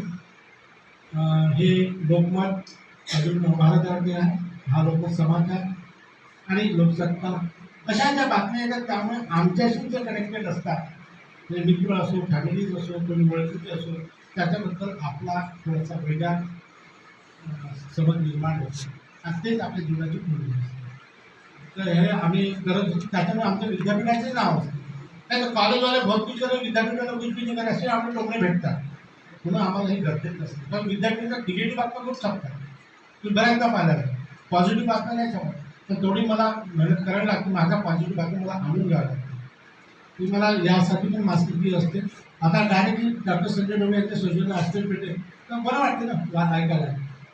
ह्या नैना मॅडम आमच्या आल्या होत्या, त्यांचं इथं एक हॉस्पिटल पेटेंट कम्प्लीट झालेलं आहे, ते त्यांचं नाव आहे नैना शिरभाते आणि त्या माझ्या लॅबला आल्या होत्या. हा आपला पवार, ह्या माझ्या लॅबचा फोटो आहे आणि त्याचं हॉस्पिटल पेटेंटचं सर्टिफिकेट. तर हे सर्टिफिकेट आमच्या इथं एकेका पेटेंटमध्ये 10 पेटेंटमध्ये एक असं या कॉलेजचं पहिला. हे जेव्हा या एरियाच्या लोकांना कळेल की या कॉलेजमधूनही इंटरनॅशनल पेटेंट पब्लिश झालं, तर या कॉलेजमध्ये येणाऱ्या विद्यार्थ्यांची संख्या वाढेल. कारण तुमच्यात MSc आहे, MScची संख्या वाढली की BScची ऑटोमॅटिक वाढते आणि या कॉलेजला कधीही विद्यार्थ्याची कमी पडणार नाही, हे याच्या बातमीवरून कळणार. म्हणजे कळलं आजचा कार्यक्रम का आपण घेतला गेला, कळले नाही. म्हणजे तुम्हाला तुमच्या कॉलेजचे पोस्टर लावायची गरज नसली पाहिजे. तुमच्या कॉलेजच्या अशा अकॅडमिकली बातमीमुळे लोक आले पाहिजे, ॲडमिशन झाल्या पाहिजे, तुमच्या कॉलेजची लेवल वाढली पाहिजे, नॅटमध्ये चांगला ग्रेड मिळाला पाहिजे, येथील प्राध्यापकाला समुद्र खूप काय अख्ख्या वर्धा डिस्ट्रिक्टमध्ये सन्मानाने पाहायला पाहिजे. हे या बाबतीत भूमिका आहे. म्हणून हे तुम्ही पण करा, तुमचंही नाव असं येईल आणि तुम्हालाही पण चांगलं म्हणण्याचं म्हणजे ऑफकोर्स तुम्हाला चांगलं म्हणायचंच असेल पण अजून चांगल्या यांनी अकॅडमिकली तुमच्याकडे पाहायला लागेल. हा एक उद्देश या मागचा असतो. हे आता हे जे ह्या बसला आता हा जागतिक स्कोर DST फेलो आहे, SRF आहे, याचे 7 पेटेंट आहेत. याला जॉईन होऊन 3 वर्ष झालेलं आहे. और थोड़ा चेहरा बता देंगे सर, आज उनको 7 में लाया, सैम्पल पिक करके सामने लाया. 7 पेटेंट है, 3 ऑस्ट्रेलियन पेटेंट ग्रांटेड है, 3 publish patent Indian patent, 1 file है. याचे 25 पेपर स्कोपसमध्ये पब्लिश आहे. 25 अजून PhD सबमिट आहे, ऑक्टोबरमध्ये सबमिट करायचं. आणि बुक चॅप्टर 9 आहे, 3 पब्लिश आहे, 6 कॉम्प्लीट आहे. आता मला सांगा एवढं केलं तुम्ही त्याला इझिली कोणता स्कॉलरशिप देतो. तर पाहिली नसं माझ्या लाभ आहे, तो जबलपूरहून आलेला तर तो आरामात कॉलेज लागेल. तर घरच्या लोकांनी कधी स्वप्न पाहिलं असतं. आपण एक मुलं म्हणून आपण आईवडिलांचे स्वप्न जे पाहिलेले नसतात ते पूर्ण करणे आपलं काम आहे. म्हणून जीवाचं रान करून मेहनत केली तर कधीही चेहऱ्यावर हे पडेल. म्हणून आम्हाला आमची इम्युन सिस्टम तशीच पाळलेली असते, म्हणून आम्हाला कधीच कोरोना होणार. तर तुम्ही कशाला दम करा, तुम्ही इंटरनली स्ट्रॉंग राहा ना. इंटरनली स्ट्रॉंग आम्ही पूर्ण लॉकडाऊनमध्ये काम केलं. मी सांगितलं मागाशी तुम्हाला, लॉकडाऊनमध्ये 1.5 वर्षामध्ये 4 वर्षाचं वर काम केलं आहे. हे त्यामध्येच राहते. लोकांना दाखवायला म्हणत एक या रूममध्ये बसते, त्या रूम कुठं बसा सोबतच बसायचं डिस्कशन करावं. पण ज्याने यायचं कोणाला या नाही म्हटलं, कोणाला नका येऊ पण नाही म्हटलं. का 2 लोकांना कोणी विद्यापीठ रोखत नव्हतं, आमच्या गेटमध्ये येऊन देतो. पण आता काही प्रॉब्लेम नाही. तर ह्या जॉईनिंग याचे सप्टेंबर 2018 असं या एवढ्या वर्षात केलं आणि यांचा सुविधा VC, प्रो VC, रजिस्ट्रार यांच्यासोबत त्यांनी याला ते पेटेंट दिलं. किती मोठी माहिती गोष्ट. तर हे गोष्टी मला जीवनात नाही मिळाल्या होत्या. पण मला नाही म्हणून माझ्या विद्यार्थ्यांना नाव मिळालं पाहिजे असं मी नाही करणार, आणि भेटलंच पाहिजे. हा दुसरा हिरो. हा पण DSP प्रोजेक्टमध्ये आहे. हा आपण SRF ज्याची जॉईनिंग ऑक्टोबर 2018 आहे. ज्याचे टोटल 7 पेटंट आहे. इंडियन पेटंट ग्रँट आहे, 3 ऑस्ट्रेलियन पेटंट ग्रँट आहे आणि 3 पब्लिश झालेले आहे इंडियनमध्ये. याचे पण 25 स्कोपसमध्ये पण याचे 10 चॅप्टर आहेत. 2 पब्लिश झाले चॅप्टर, 8 पब्लिश केलेले. 7 वेळा तुम्ही तो दाखवला ना. हा नाट्यामधून म्हणजे आले सर म्हणून PhD करणार. आणि याची हिस्ट्री अशी आहे. हा जिथून MSc माझ्याकडे प्रोजेक्टला आला होता. कोणीतरी माझ्याबद्दल काय सांगितलं मला माहीत नाही. मला सर मला सुद्धा प्रोजेक्ट थोडं काही असं सर मुझे पेटेंट करना, पण तू MSc फायनल करून पेटेंट करणं पहिल्यांदा प्रोजेक्ट तर कम्प्लीट कर. आणि नशिबाने सांगतो त्याचे Indian patent without common except झाला. विथ 14 महिन्यात 3 वर्ष इंडियन पेटेंट होत नाही ग्रँटेड, तर विदाउट कॉमेंट वेळी काही 14 महिन्यात ग्रँट झाला. आणि त्याच्यामध्ये एवढी 7 ते हे माझ्या लाईफची शाळा आहे आणि म्हणून मला बरं वाटतं. मला काहीच नाही म्हणजे मी तुम्हाला सांगायला हरकत नाही. तुमचं म्हणजे तुम्हाला किंवा तुम्ही तुमच्याशी जास्त स्पेंड करून राहिले पवारसोबत राहुल पवारसोबत त्याची एक पण आता प्राचार्य महोदयाला सांगितलं मी. हा माझ्या लॅबला आला. मला मी सांगितलं की जो तू सरांच्या लॅबमध्ये काम कर. आला तेव्हा माझा ॲक्सिडेंट झाला लागलं होतं. माझ्या बाईक मी बाईकच चालवतो. माझ्या बाईकला गाडीने पकडलं. बांधली होती त्याला एकदम झटका लागला. सर काय झालं? तर काय नाही ॲक्सिडेंट झालं. ॲक्सिडेंट झालं काय लागलं का? नाही करतात नाही फ्रॅक्चर वगैरे झालं. तुमचं कसं फ्रॅक्चर होईल? तुम्ही इतकं लोकांचं भलं करता त्या मुलांनी म्हटलं की इथले वड होतं. ही माझी पिढी. तर हे असे तयार होतात आणि म्हणून यांच्यासमोर आमची मोठी इज्जत झाली. म्हणून आम्ही टॉप 10मध्ये येतो. इंडिया टॉप फॅकल्टीचा अवॉर्ड मिळतात. Top 2 certificate world level in the subject apply केले मला मिळालेलं स्कोपसच्या बेसवर. याला मी अपेक्षा नाही केली. लोकांनी सांगितलं तुझं नाव टॉप 2% आहे. आणि मग हे माझे अप्लायड फिजिक्समध्ये दुनिया के टॉप 2% वैज्ञानिक किती बरं वाटतं. डॉक्टर संजय डोळे संशोधनाची यादी नागपूर विद्यापीठाने एक लोक प्राध्यापकाची निवड ही लोकसत्ताने दिलं. नॅशनल पेपर आहे त्याच्यामध्ये सुरू झालं. किती बरं वाटतं. तुम्ही इमॅजिन करून पहा. हे times of India frontline news होती सर. तुम्ही थोड्या वेळासाठी इमॅजिन करून जा. याकडे तुमचा फोटो आहे किती छान वाटतं. तुमच्या घरी त्यांचे लग्न झालं या हो काय खाऊ घालू तुम्हाला असंच म्हणेल ना. माझी बायको नाही म्हणत दिसत पाहिजे तुला माहीत आहे. महिन्या दिवस भेटत नाही हे तेच करत राहते. याशिवाय दुसरं येतच नाही. ठीक आहे. आणि मी हा लुम्नी संस्था एक इंटरनॅशनल पब्लिकेशन आहे त्याचा मी एडिटर आहे. एक चायनाचा एडिटर इन चीफ आहे. असोसिएट एडिटर इटलीचा आहे. एडिटर हा जापानचा आहे. एक ऑस्ट्रेलियन हा इंडियाचा. तुम्हाला टेबल मी दिसतं नाही माहीत नाही. हां आणि इथे यांचे दिसतं हे बघा एकच ट्रायगल फ्लॅग आहे. हा इंडियन फ्लॅग जास्त 2.464 इम्पॅक्ट फॅक्टर. मी तुम्हाला 1 इम्पॅक्ट फॅक्टर स्टँडर्ड सांगितलं होता. 2.64चा मी स्वतः एडिटर. हे तर आमच्या बऱ्याचशा लोकांना मिळालं आहे. तुम्हाला सांगतो पुण्याचा एकही प्राध्यापक 2% सायंटिस्टमध्ये नाही आहे. आता मोठे मोठे नाव आम्ही घ्यायला नाही पाहिजे. पण हे सतत काम करत राहिल्यामुळे आपल्याला यशू भेटले. आणि मी इटली, इजिप्त, ग्रीस 3दा, Australia, China, South Africa, South Korea, Japan, Sweden, Malaysia, हाँगकाँग, इंग्लंड इतक्या ठिकाणी जाऊन आलेलो आहे विदाऊट एनी मनी. आम्हाला इन्व्हाइट करतो. आम्ही जात असतो. आमचं एअरपोर्ट टू एअरपोर्ट सर्व्हिस सेवा होती. फक्त आम्हाला तिथे टी नोट द्यावा लागतो. कधी कधी इन्व्हायटेड टॉक द्यावा लागतो. पेपरला म्हणून नाही बोलत असतो. पेपरचा जमाना झाला आता. आणि एवढे माझे 65 विद्यार्थी आहे. 56 आणि हे 65. हे 65 विद्यार्थी माझे PhD झालेले आहेत माझ्या अंडरमध्ये. अशा माझ्या बुक्स आहेत. ही बुक आमच्या विद्यापीठाची पहिली बुक आहे एल्झेवियरची. आणि पहिली फॅकल्टी आहे त्यांनी एल्झेवियरमध्ये आपलं पुस्तक प्रकाशित केला. जेव्हा मी VC सरांना सांगितलं बाकी सिनियर फॅकल्टीला अभी तक एल्झेवियर में किसकी बुक नहीं हुई थी. जेव्हा सांगितलं त्यांनी बोलवून आमच्या ते माझे कोलॅबरेटर आहे. ही माझी कोलॅबरेटर LITला हा मी. आणि तेव्हा आमच्या VC सरांनी प्रो VC डी रजिस्ट्रार LITचे डायरेक्टर यांनी या पुस्तकाचं प्रकाशन केलं. तेव्हा तेच बोलत आहे ते आपण हे कुठं केलं कॅबिनच्या बाहेर सरांच्या कॅबिनच्या बाहेर मोठा फोटो लागला आहे VCच्या तिथंच केलं त्यांनी. नंतर त्या प्रेसनी पण ही गोष्ट केली. प्रेसनी just as a you publish book by academic faculty. आर्टिमिकच्या फॅकल्टीने पुस्तक पब्लिश केलं असं लिहिलं आहे. त्याचबरोबर प्राध्यापकाच्या पुस्तकाची दखल. आणि हे दुसरं पुस्तक होतं आमचं, हे पण नॅनो मटेरियल होतं. हे एलजोचा का इथे एलजोचा सिम्बॉल आहे. हा एलजोचा सिम्बॉल आहे. हे माझ्या स्टुडंट विजय पावडे आणि मी बाकी कोलॅबरेशन सुरुवात केलेलं आहे.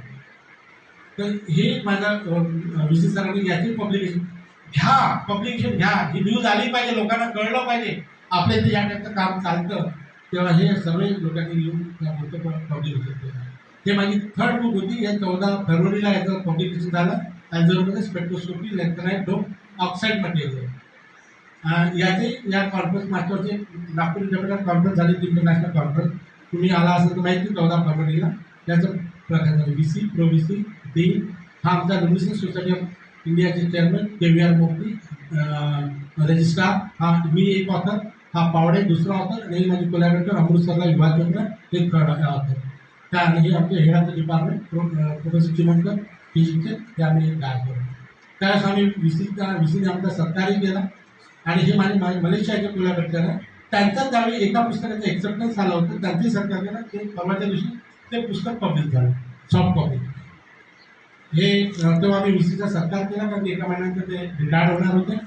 त्याच्या हे सर्व ऑथर एल्जोरचे ऑथर आहे. हा भानुचे सर, ते LITमध्ये आहे, तेही आमच्यासोबत काम करतात. ते माझ्या विद्यार्थी माझ्यासोबत गोविंद नायर आणि माझी, ते एल्जोरमध्ये पुस्तक आहे. याची आम्ही प्रकाशन केलं VC आणि बाकी सर्वांसोबत. आणि ही माझी रिसर्च कोलॅबरेटर कोळेंची, हे मूर्ती सर KVR मूर्ती. हे नंतर एक बुक आहे माझी स्प्रिंजरमध्ये, phosphate based phosphate solid lighting. जसं माझ्या ऑथर बुक 9 आहे आणि एडिटेड बुक 5 आहे. आणि ह्या अजून बुक आलेल्या आहे. ही एक बुक आलेली आहे माझी, याचं आता काही दिवसानंतर प्रकाशन आहे. ह्या सर्व बुक्स आलेल्या आहेत. हे आत्ता बुक आलेली आहे एनर्जीमध्ये, परवाच्या दिवसाची सॉफ्ट कॉपी आली. आणि ही पण एक एल्जोरची बुक, ह्या सर्व एल्जोरच्या बुक आहे. ही पण आता ही बुक येणार आहे, अजून कवर आला आहे. या बुकचंही कवर आलेलं आहे. ही बुक ह्या पण बुकचं कवर आला आहे. बुक आहे, ह्या बुक पब्लिश आहे थोडी. ह्याही बुक पब्लिश आहे. हे विंद अँड देअर प्रॉपर्टी, म्हणजे माझं काम जिओलॉजीवरती पण आहे. आणि हे क्लोजर बुक ऑफ फायरोफॉस्फेट, हे नोवाची पब्लिकेशन आहे. हे अजून एक स्पेक्ट्राची, हे लॅम्बर्टची पब्लिकेशन आहे. हे सर्व बुक झालेले आहे. आणि असं टोटल हे टोटल आमच्या बुक आहे. तुम्हाला कुठेही हे माझा एक पहिला विद्यार्थी आहे, तो आहे NIT छत्तीसगडला जॉब करतो, तोही साऊथ आफ्रिकेला जाऊन आला. आणि हे माझे म्हणजे आता मी कोणाहीसोबत काम करू शकतो. हे आता थोडं रिसर्चचा थोडं भाग सोशलसाठी आपला काय इम्पॅक्ट असायला पाहिजे. मी हे 4 लोक मिळून आर्थिक नागरिकचं कोलॅबरेशन केलं. हे किशोरताई भरत कॉलेज फार्मसी यांच्यासोबत काम केलं. हे प्राध्यापक, तिचे 2 फॅकल्टी. हे DAV कॉलेज मॅडम माझी मिसेस आहे, ती माझी PDF आहे. हे माझं बारकाटे कॉलेज ऑफ फार्मसीमध्ये माझी मिसेस आहे. आणि यांच्या मिळून लॉकडाऊनमध्ये ज्या कोविडच्या ह्याच्यामध्ये प्रॉब्लेम येत होते त्याचे आम्ही फेस केलेलं आहे. आणि त्याच्यासाठी आम्ही C बेस डिवाईस केलेलं आहे. हे माझे इंटरनॅशनल कोलॅबरेशन आहे. घरच्यासारखे काही प्रॉब्लेम नाही. तुम्ही सकाळी मेल पाठवा, संध्याकाळी 2 तासात रिप्लाय द्या. काही मागा, काही डिस्कस करा, काही एव्हरी टाईम ठेवलं. आणि यांना चान्स मिळणार यांच्यासोबत काम करायला जायला. आणि हे सर्व हाय पाहिजे. हे मी एक एप्रोडक्ट बनवलं लॉकडाऊनमध्ये, मोबाईल सॅनिटायझेशन व्हिडिओ. म्हणजे आपल्या मोबाईलच्या स्क्रीनवरती लॅक्टिकच्या 6पेक्षा जास्त 20% जास्त व्हायरस असतात. आपण आपले हात वारंवार धुत असतो, मोबाईल कुठेही ठेवतो, तिथला टेबलवरचे कोरोना व्हायरस करायला लागेल, चेअरवर ठेवला तिथला व्हायरस लागेल. पण आपण हात धुतो आणि तोच मोबाईल पण हॅलो करतो. तर ते हात गालाला हात लावू नका, मोबाईल लावा. ते मोबाईलच्या थ्रू आपल्याला कोरोना व्हायरस गालावर पाठवला. म्हणून तो अगर तुम्ही 2 मिनिटासाठी सॅनिटाईज 60 सेकंदासाठी सॅनिटाईज केलं तर तुमच्या स्क्रीनवर एकही व्हायरस सापडणार नाही. हा ॲप्लिकेशन बनवलं लॉकडाऊनमध्ये, जिथं पोलिसांचे गड्डे प्रत्येक चौकामध्ये करत होते त्या टाईममध्ये केलं. आणि याचं पेटेंटही घेतलं, पब्लिशही झालं. आता ते याच्यासाठी वाट पाहतं ग्रँडसाठी. हे माझा फोटो आहे. हे दुसरं युनिट बनवलं मोठ्या ज्या वस्तू असतात, ज्या भाजीपाला, ते न्यूजपेपर, पुस्तक, हे लोक लेडीज जातात ते पर्स ठेवून द्यायचे, त्या करू शकतात. हे पण युनिट बनवलं, इंडस्ट्रीमध्ये जाऊन बनवलं आणि याचंही पेटंट घेतलं आणि हे आलं पेटंट. आणि हे मी तेव्हा जे आमचे acting vice chancellor Chandekar sir होते, आता जे चौधरी सर आहेत प्रो व्ही सी होते रजिस्ट्रार, यांच्यासोबत आपल्या दीक्षांत समारंभाच्या हॉलमध्ये त्या कोविड पिरियडमध्ये आणलं. एवढी आम्ही हिंमत करत असतो. आणि हे म्हणजे तेव्हा प्रत्येकाच्या कॉलेजमध्ये तू कोविड पिरियड क्या कर, ह्या सर्व नारा होता. आम्ही हे केलं होतं. त्याच्यानंतर आम्ही ते या विद्यार्थ्याला मोबाईलचं सगळ्यांचं युनिट भेट केलं बी सी आणि रजिस्ट्रार सरांना. त्याच्यानंतर ह्या मोबाईल भाज्या निर्मिती यंत्राची निर्मिती नागपूर विद्यापीठाचे प्राध्यापक डॉक्टर ढोबळे यांची संशोधन किती छान वाटतं सर. युवीद्वारे हे ह्या सर्व बातम्या हितवादमध्ये पूर्ण व्ही सी प्रोव्ही सोबत बातमी आणि ते दोन्ही युनिट आहेत. मोबाईल युनिट तिथं दाखवलेलं आहे. निर्मिती युनिट टेक्नॉलॉजी. नंतर ही सर्वात मोठी बातमी झाली होती आमची, कोविडमुळे लोक मरायचे, त्या घाटावर घेऊन त्याला पोलीस करायचं, महानगरपालिकेचे लोक त्याला घाटावर घेऊन जायचं. पण त्याचे जे नातेवाईक होते ते सुद्धा जात नव्हते, कारण कोविड आपल्या अंगावर येईल, आपल्याला होईल ही अपेक्षा आहे.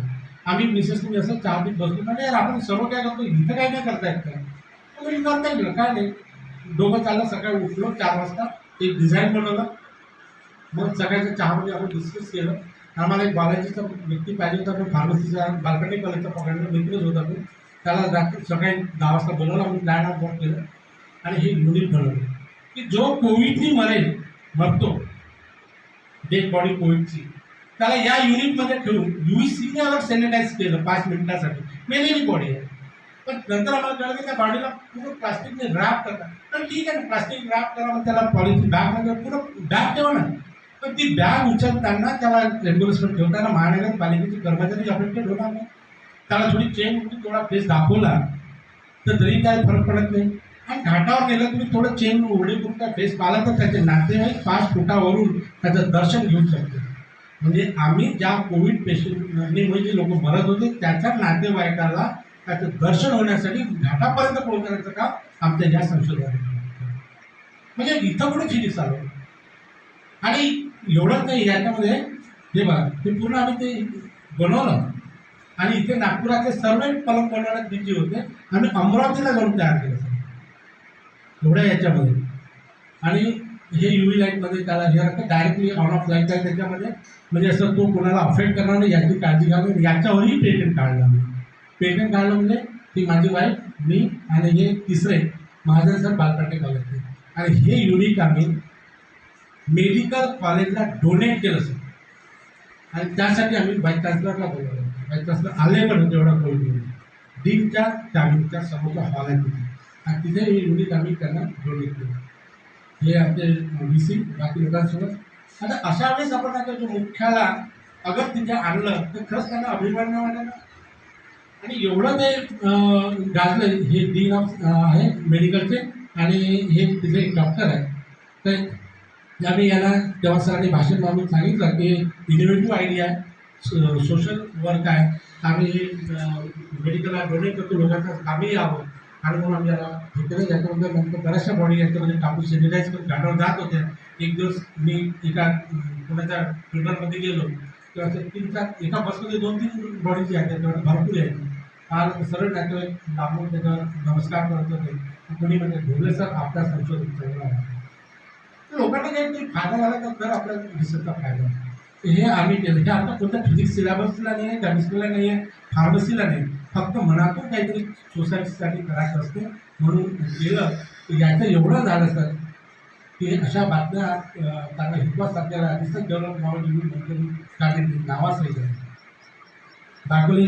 म्हटलं की बा तुमच्यासोबत माझ्या फोटो छापला बरं वाटतं. तिचा प्राचार्य म्हणून बरं वाटतं. तिचे प्राचार्य बी आले. हे त्यांचं प्राचार्य आहे आणि हे माझ्या सरच्या कॉलेजचे फार्मसीचे अध्यक्ष आहे.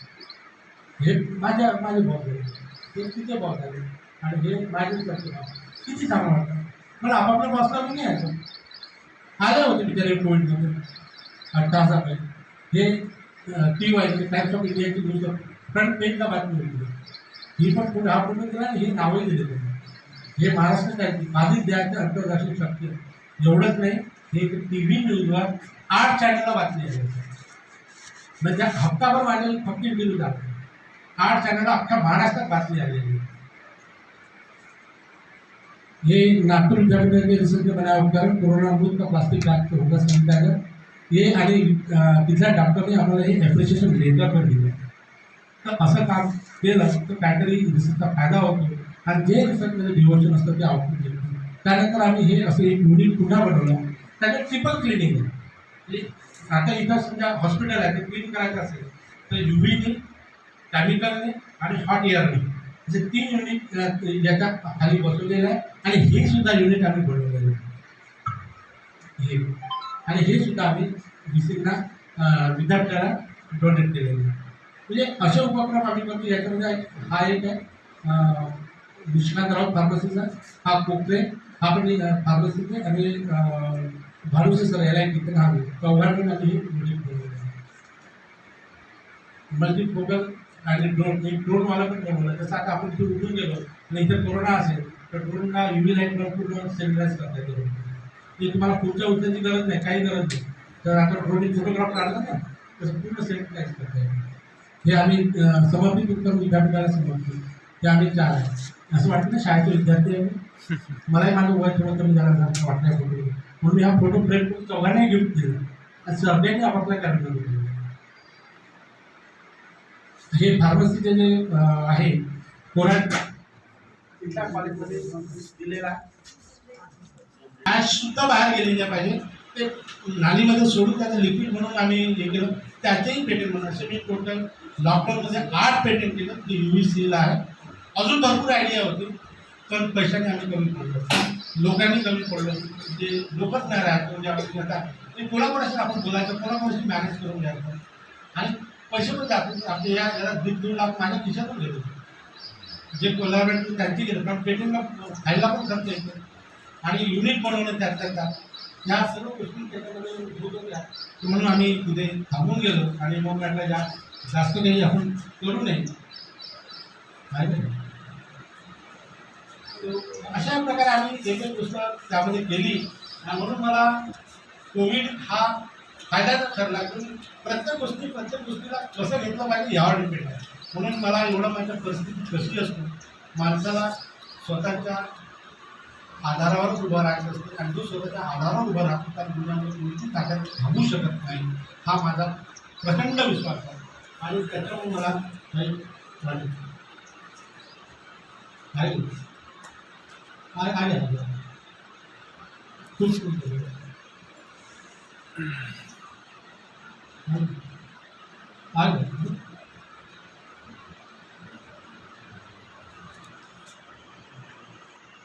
मी ज्या उत्साहाने फॉरेनमध्ये टॉप देतो त्या उत्साहाने खेडेगावामध्ये टॉप देतो.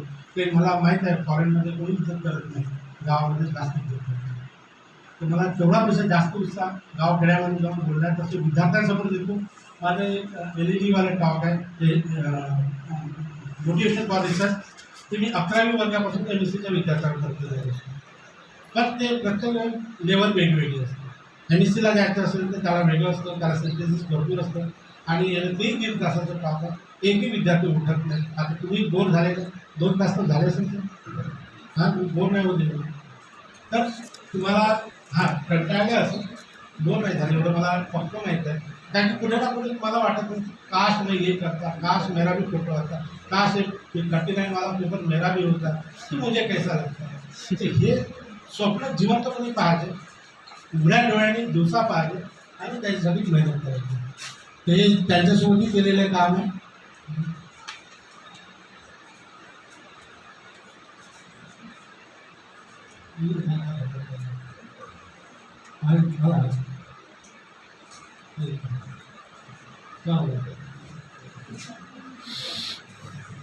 तर त्याच्यामध्ये आपल्याला बरंच सपोर्ट आहे.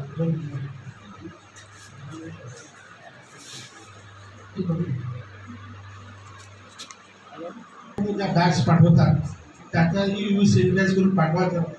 पण आम्हाला इंडस्ट्रीवाले मिळत होते, ते बनवण्यात जास्त बिझी होते. नंतर पालकमंत्र्यांनी इंडस्ट्रीमध्ये काढून टाकलं. अशा बऱ्याचशा डेटा होता त्याचा करून द्या.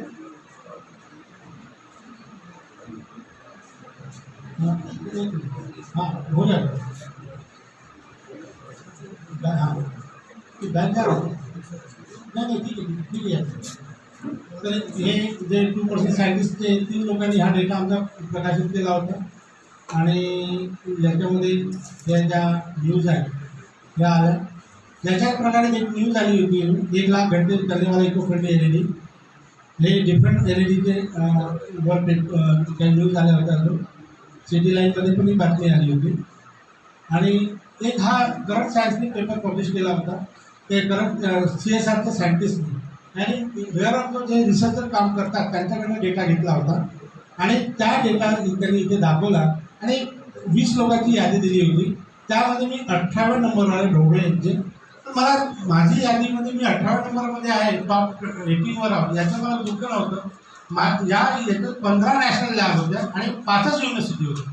माझ्यामुळे माझ्या युनिव्हर्सिटीचं नाव आलं याच्यामध्ये जास्त आनंद होता. पण त्यापेक्षा जास्त आनंद होता की मी 18वर असलो तरी चालेल, तर जो नंबर 1वर आहे प्रोफेसर CNR राव होतं नाव आहे. हे CNR राव आहे आणि याला सचिन तेंडुलकर सोबत त्याला भारतरत्न त्या सायन्समध्ये पहिल्यांदा भेटलं होतं. म्हणजे जो टॉपवर आहे तो भारतरत्न आहे, त्याच्या रांगेमध्ये माझं नाव आलं आहे. याचा खूप आनंद मला भेटणार नाही की हे मला माहिती आहे, पण त्याच्या रांगेमध्ये कमीत कमी यायला मिळालं. जेव्हा मग नंतर पाहिलं ते CNR राव आहे, बाकी जे लोक आहेत ते सर्व तुम्ही पासावे रिटायर्ड झालेले म्हातारे, पण हे छोटासा मुलगा इथं उभा आहे. तर तो मी त्या लाईनमध्ये आलो याचा मला खूप आनंद होता. आणि हे जे CNR रेड्डी आहे, यादव आहे, हे मोठमोठे लोक आहेत. याच्यात DRCचे सायंटिस्ट आहेत 2-3. ते याच्यामुळे मला पण आपण जेव्हा काम करतो तेव्हा आपण आपल्या कामाची माहिती नाही राहत. लोक आपला डेटा घेऊन आपल्याला सर्च करतात तेव्हा असे इक्विपमेंट मिळतात. आणि मग कधी कधी ते एखाद्या कॉन्फरन्सला चीफ गेस्ट देतात तर आम्ही तिथे इन्व्हायटेड स्पीकर करतो, तेव्हा आम्हाला खरा आनंद मिळतो. त्याचप्रकारे ते फॅकल्टी रिसर्च अवॉर्ड मिळाला होता दिल्लीचा. त्याच्यामध्ये डायरेक्ट मला मेल आला की तुम्ही फॅकल्टी रिसर्च अवॉर्डमध्ये टॉप 10 फिजिसिस्ट म्हणून तुमची निवड झाली या. पण मला बोगस वाटलं काही आजकाल असे ईमेल भरपूर येतात. पण नंतर त्याचे रिफ्लेक्ट आलं की त्याच्यामध्ये हे नाव जावडेकर सर तेव्हा मंत्री होते आणि AICTEचे डायरेक्टर सहस्त्रबुद्धे सर तेही त्यांचं नाव होतं. मी करंट इंडियन सायन्स काँग्रेसला इम्फालला गेलो होतो आमच्या विद्यापीठाच्या टीमसोबत.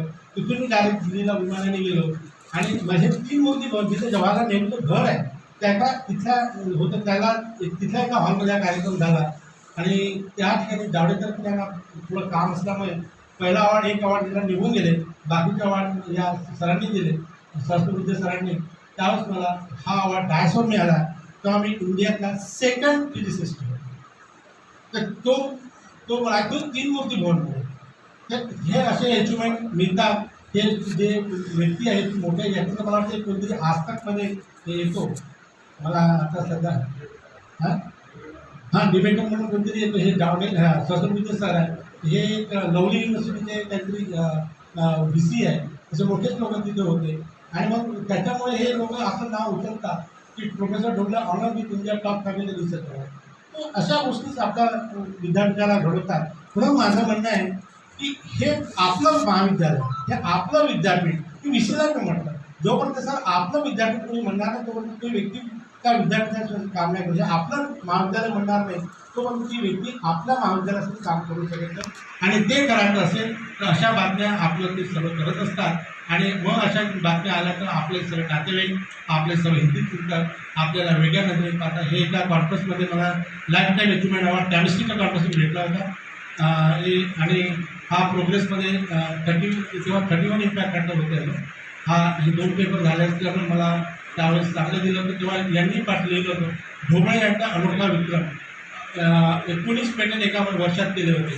त्याच्यामुळे आता अनोखा विक्रम सचिन तेंडुलकर, विराट कोहली अशाच नावाखाली आपल्यामध्ये जे लोकमत दिलं तर किती मोठा आनंद होत असेल ते मी कल्पना नाही करू शकतो. तुम्हाला खूप मोठा आनंद झाला.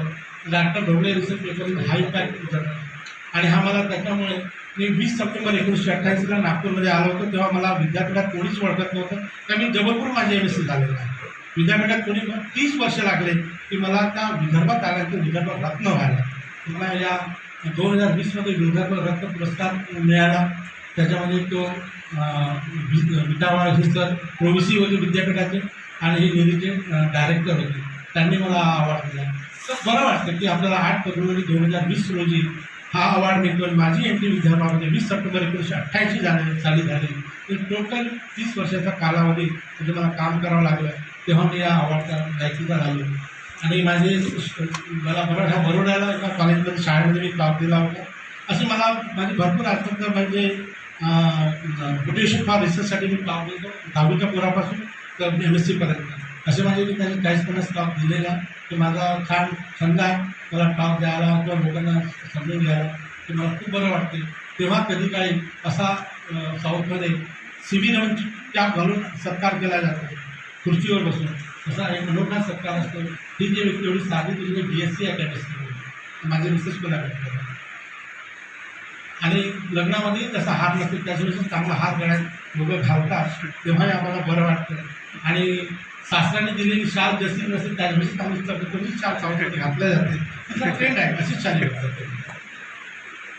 आणि हा मला आपल्या LSIने दिला होता. जेव्हा माझे 521 स्कोपसवर पेपर झाले होते तेव्हा एका कॉन्फरन्समध्ये त्यांनी सत्कार घेतला. माझ्या एवढ्या कंट्रीमध्ये व्हिजिट केलं. हा माझा टॉपिक आहे आणि ही माझी लॅब आहे. तेव्हाही या माझी लॅब तुमची वाट पाहिजे. आणि तुमची हे माझे रिसर्च पेपर मी लॅबसाठी लावलेले आहे पूर्ण लॅबमध्ये.